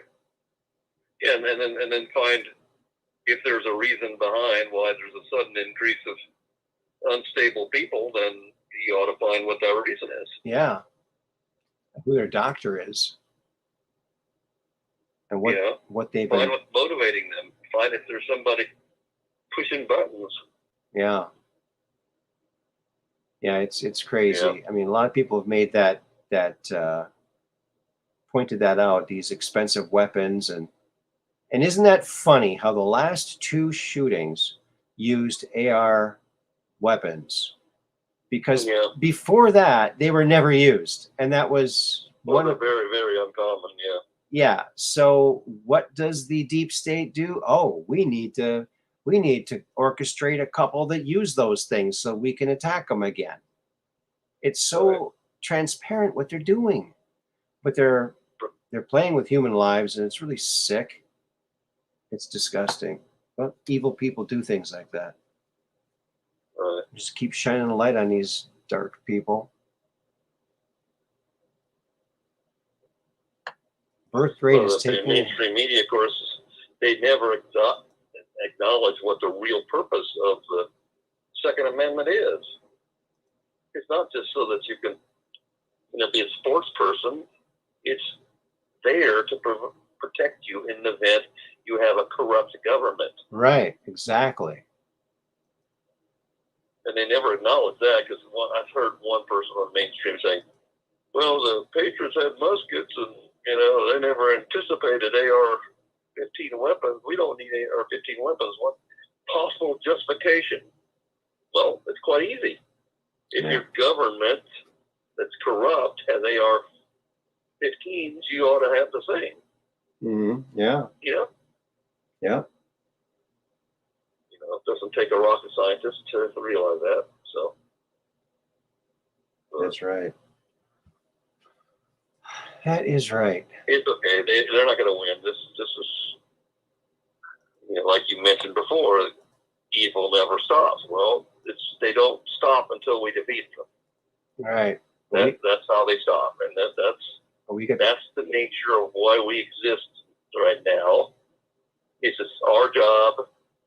It's kind of a task put before us for our learning purposes. You got to defeat this evil. Once you do, you graduate. Mm-hmm. So we're not going to stop until we beat them. We're just lucky we got the Trump card.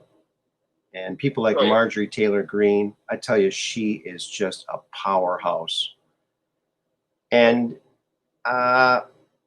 so I'm still hoping that Trump gets in before Brandon is scheduled to leave.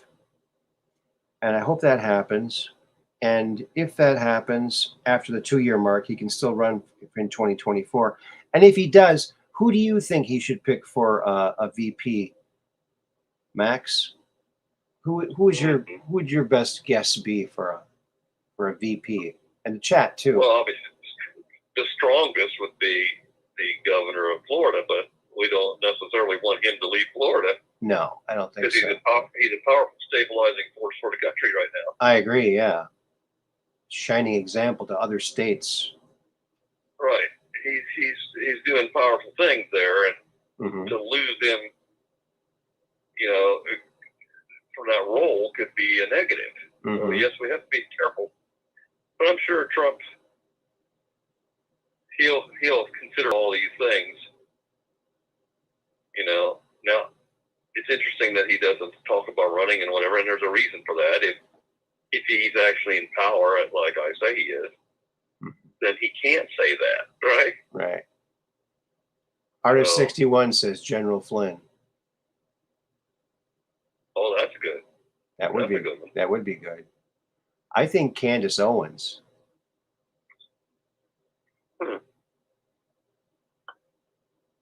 Or either Diamond or Silk. Maybe both. Maybe both. Diamond and Silk. They can share the vice president. They could be vice president A and B. Wouldn't that be fun? Oh my goodness. Yeah. Well, I wondered if the whole Ingersoll Lockwood thing doesn't indicate there's going to be a fundamental change in our reality. Mm-hmm. The book with the last president, remember the 17th chapter was the Anon movement. Mm-hmm. And the title is The Last President. Does that mean the previous president, or is it the last president? Yeah, good question. Suggesting a change of some kind. Right. I don't know. What do you think? Could That's be. worth thinking about anyway. So. Circle Smith says, hello, Aaron, Mud Rabbit, and all. We are watching the greatest movie ever made to wake up the world, sending love and light to all. We already won. Prayer, right. Prayer flag heart, prayer flag heart, prayers flag heart. Remember, time is not linear. It just seems that way to us. Everything,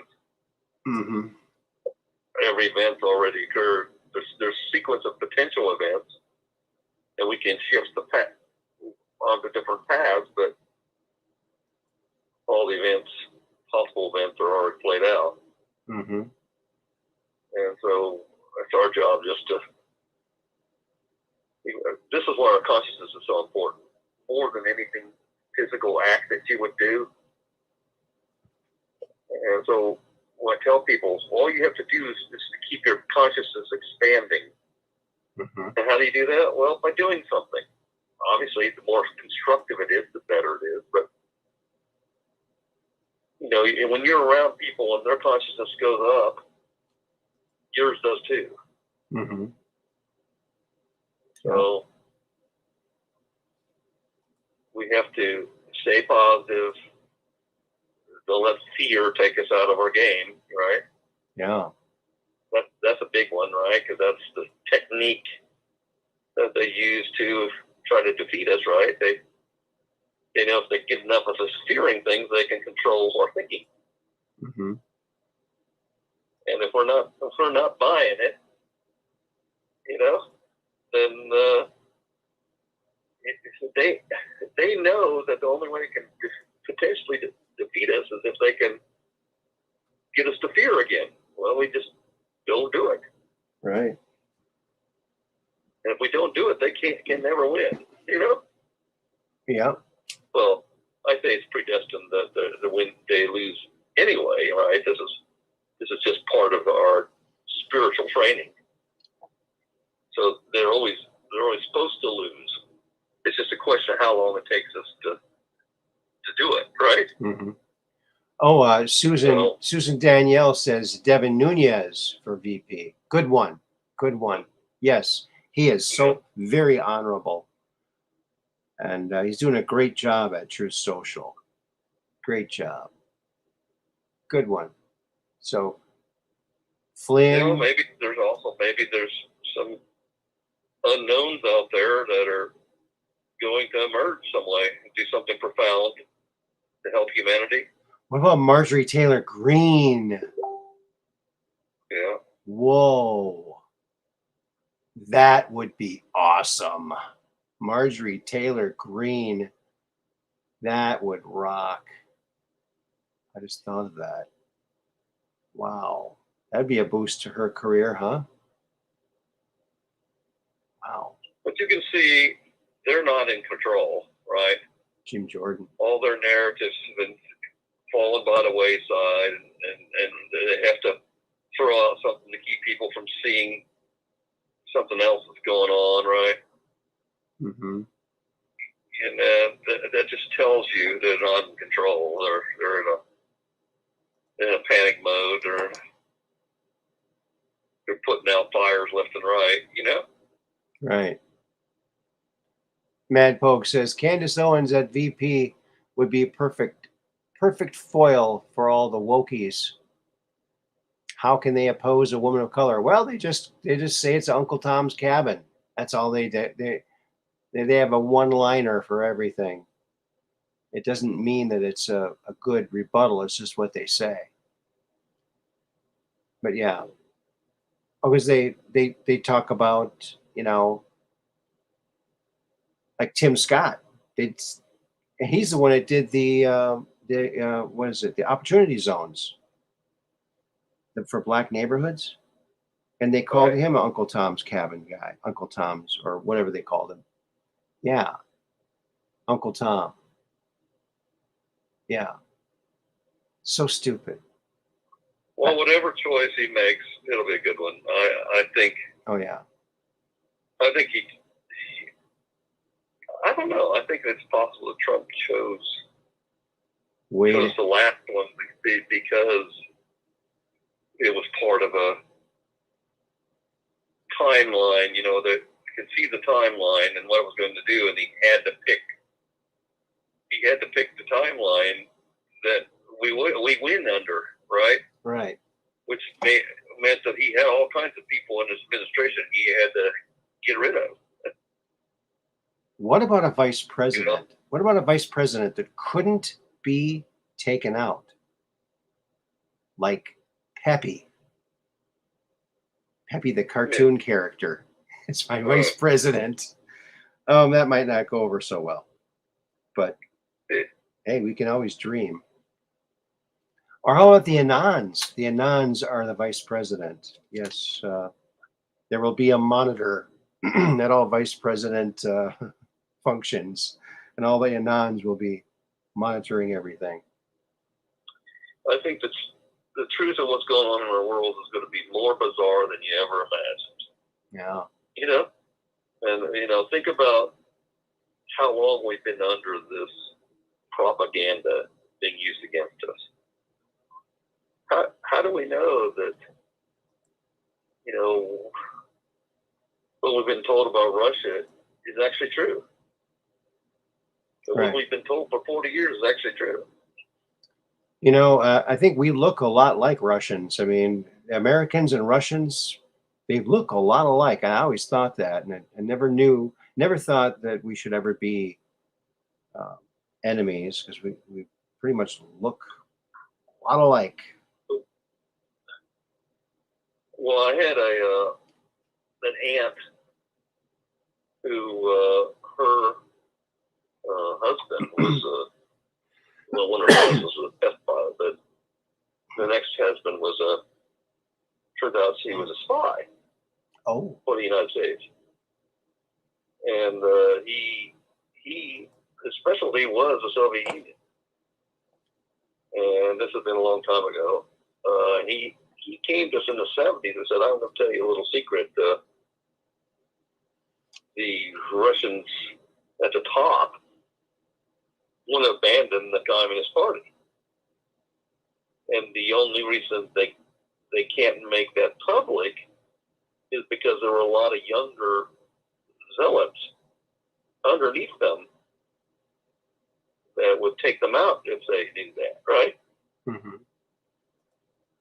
And so he claims that there's a major revolution occurred in the 70s, that Russia was starting to transform into a non-communist country, just more capitalistic country. Now, is that true?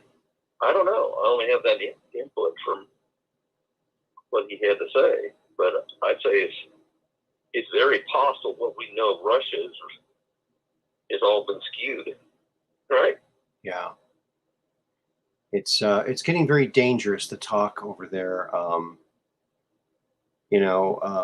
We need to stop sending any money or arms over there. It's not going to end well, folks. We need to call all your representatives and tell them you want them to stop this and send no more money. And actually, we should get a refund. Actually, give it all back. We changed our minds, and we know what they're doing with most of the money anyway, right? Of course, it's going right back in their pockets. Yeah, payoffs. Yeah, for that. Remember that pallet of cash we gave you? Yeah, okay. Yeah, keep it running, keep it coming. Yeah, that's what it's all about. Right. But we will persevere. We've got all the good guys on our side, and the good guys are the best guys, and they're the guys that always win in the end. Is the good guys. We're going to get through this, folks. There are some common sense things you should do, right? We should all have some food and some water set back, and maybe a few medical supplies, and in case there's a food shortage, Mm-hmm. I don't think it will be long in the United States, but you should prepare to some degree. Yeah. Buy soup. That just makes sense, right? Yep. I got my first little plant sprouted. I put it in a little. I think it's from cantaloupe. It might be a cantaloupe. I put a little piece of cantaloupe in a little plastic container with a wet paper towel and a seed, and I checked it after a couple of weeks. Nothing happened. I checked it again today. It's sprouting. Yay! I might have cantaloupes. So I only have one cantaloupe joke. The problem is that your growing season there is, you're going to be hard pressed to get it grown, Well, before the end of the growing season. I'll just start digging down until I reach the hot magma, and that heat will help my crops grow. There you go. Something like that. Something. There are common things that you can store that can keep for a long time. One of the things you can go to one of these big grocery stores, they have bulk sunflower seeds. Yeah. Yeah. They're a great high energy food that you can pack away. There's lots of things that you can get. If you like tuna is one. But you need to look at the nutrients you got to have. I worry about people that get dried beans, because if they don't know that, so a lot of these dried beans you have to soak. If you don't soak them, they can be dangerous. So I worry about people understanding that, Mm-hmm. You can't just eat some dried beans, because you have to cook them and soak them in order to remove toxic elements. So if you're going to get beans and store them, make sure you research them and how they're properly prepared. Right. And Madpoke says, I tried to get a farm girl to run away and marry me, but she said she can't elope. Oh, boy. Yeah. Uh-oh. Yeah. He spawned another one. I'm not the only one out there that tells these great jokes that are, hey, we're saving lives with these jokes, folks. Don't doubt that. We're saving lives. With each laugh, we're saving lives. It is important. Laughter is important. It's the most important If you can thing. laugh about what's going on in our world, you're in much better shape than most. Oh, yeah. And he who laughs last laughs the best. Isn't that the truth? So if you keep your psyche together, you know. Be calm. Send out love to all.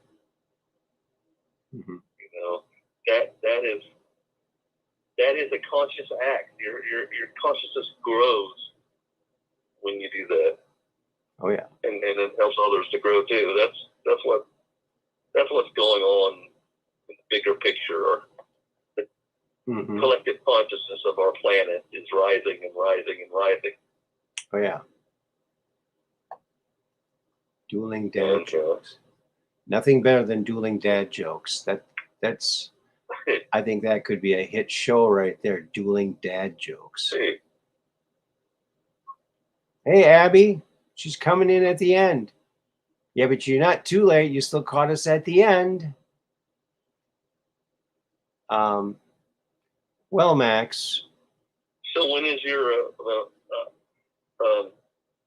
when is Andrew coming on? On the 10th. On the 10th. Okay. He's coming on the 10th. Yeah. Any special time or? I believe it's 8 o'clock Central. Okay. 8 o'clock Central. Right.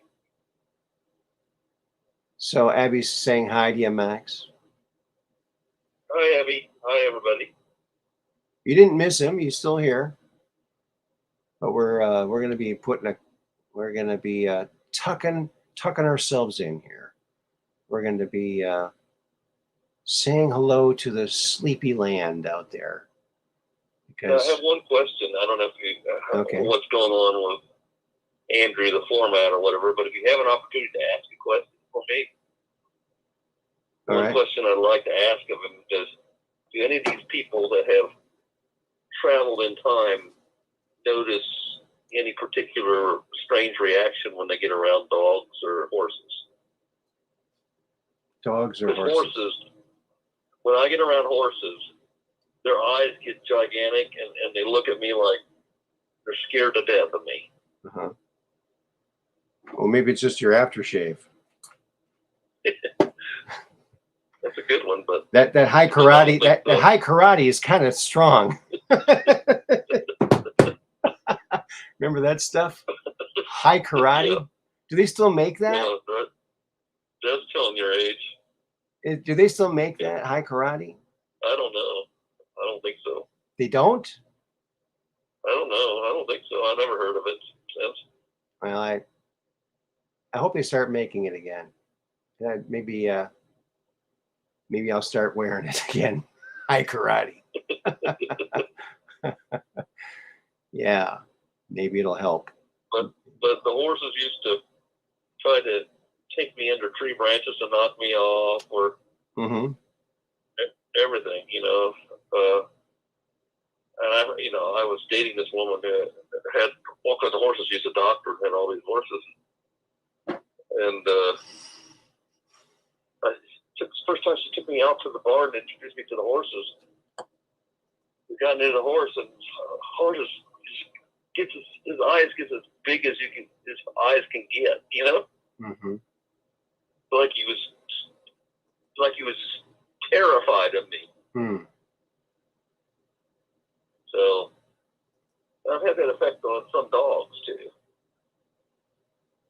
So interesting. I'm trying to understand that, and I don't understand if it's because of time travel. Oh. Well, and that's why I wondered if Andrew or any of the people on the team had ever had an experience like that. Okay. So I'm just curious. It's, that's not that important, but I jotted it down. I hope I can remember to ask it. It's okay if you don't. If I don't remember on the show, I'll ask him sometime when he's talking to me. Right. Okay, so X Runaway Goldfish says, think horses are very sensitive. Could be that? Yeah, maybe they're just sensitive. Sensitive to what though? What am I putting out that scares the horse? I don't know. Other than high karate. It's just a concern, because I'm. Maybe you don't. Maybe they happy person. Maybe they know that you don't know a lot of horse jokes. Yeah, maybe. I'm a happy person. I don't get angry easily, or Yeah. What about other? So, What about other animals? Do other animals are seen bothered by you or no? no, I actually have had other animals come up to me. Yeah. I could be sitting on something in a squirrel, or at night I've had raccoons come up and Yeah. sit next to me. Cool. You know, Yeah. bench. Yeah. You know, Yeah. Me too. Yeah. Animals rock. I don't know that. You know, so in general, the only animals I've seen that had any kind of what seemed like an adverse reaction is occasional dog, not all dogs. Yeah. You know, and then horses for sure. The horses are like, this is absolutely. I'm just gauging their reaction by their eyes. Uh huh. You know, they look like they're in abject terror. You know, Wow. I don't know what that's about. I would like to know, right? That'd be good to know. Yeah. If there's certain things that have no ill intent toward horses. I think they're beautiful. I love horses. So I don't understand it. So I'd like to. Hmm. So I guess it's hard to imagine what it could be. right. That's why I thought of my time travel experiences. Wait a minute. I think I figured it out. Uh-oh. Were you wearing like stripes and polka dots or something like that clashed? Maybe it was a fashion sensitive horse, maybe. Well, I guess things like that, I could see if it was unusual enough. I don't know if Houndstooth check. can see all colors. Maybe you were wearing houndstooth check. I heard you can go crazy looking at that pattern. That's what our parents told us when we were kids because we wanted it for our wallpaper in our room, but we got the big no. It'll drive you crazy. You look at that, it'll drive you crazy. So you know what we did? We spent hours staring at it, hoping it would drive us crazy. That's what we did. Don't tell a kid that. I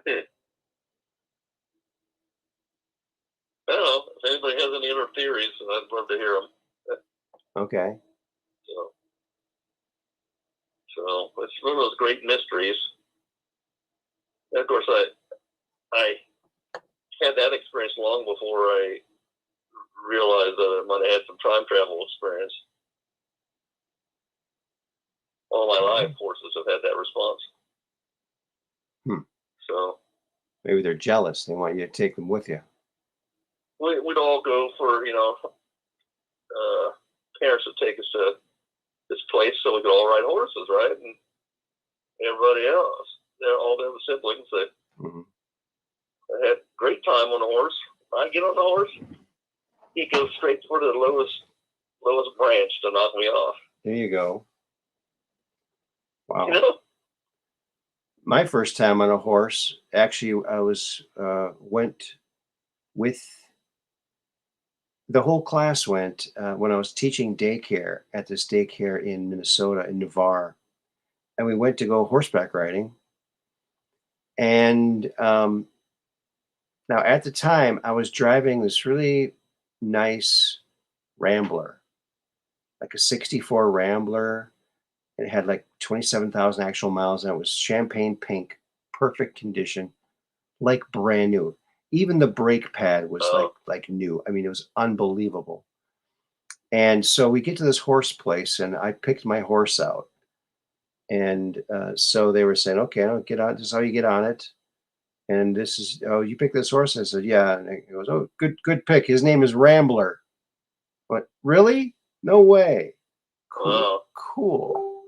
So I was only meant to be driving Ramblers, whether it be a horse or a car back then. So that was really cool.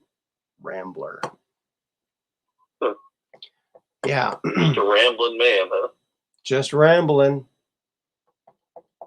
Yeah. Well, people are saying goodnight, so I think we're gonna put a cap on it, put a nightcap on it, and say goodnight to all of our friends here. And thank you everybody for coming along. I really surely enjoyed each and every one of you. And thank you, Max, for calling in. You're welcome, Wes. Appreciate I it. almost called a little earlier, but I was having a stomach ache, so Well, we're sending our prayers I out didn't to want to you. call in. I'm not feeling well. Well, we're sending our prayers out to you to hopefully get you totally back into the healthy zone.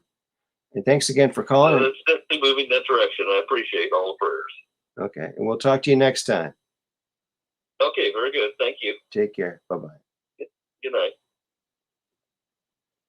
All right, friends, we got 2 people called in tonight, 2 friends, Max and Mike. And X-Runaway Goldfish says it all right there. Yes.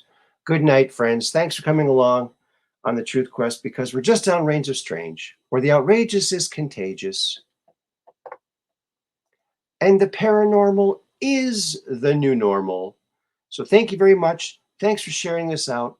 Thanks for telling all your friends about it. We love you all. We're hoping to see you next time, Mondays, Wednesdays, and Fridays, between 8 and 9 o'clock p.m. Central Time. And on the 10th, of course, we got Andrew Rishago coming back. And then until then, we'll see you next time. It's Wednesday, so Friday, just a couple days. We'll see you again. Keep that camera pointed to the sky so you can take a picture of that UFO and come on to the Truth Quest and talk about it. Until then, peace in.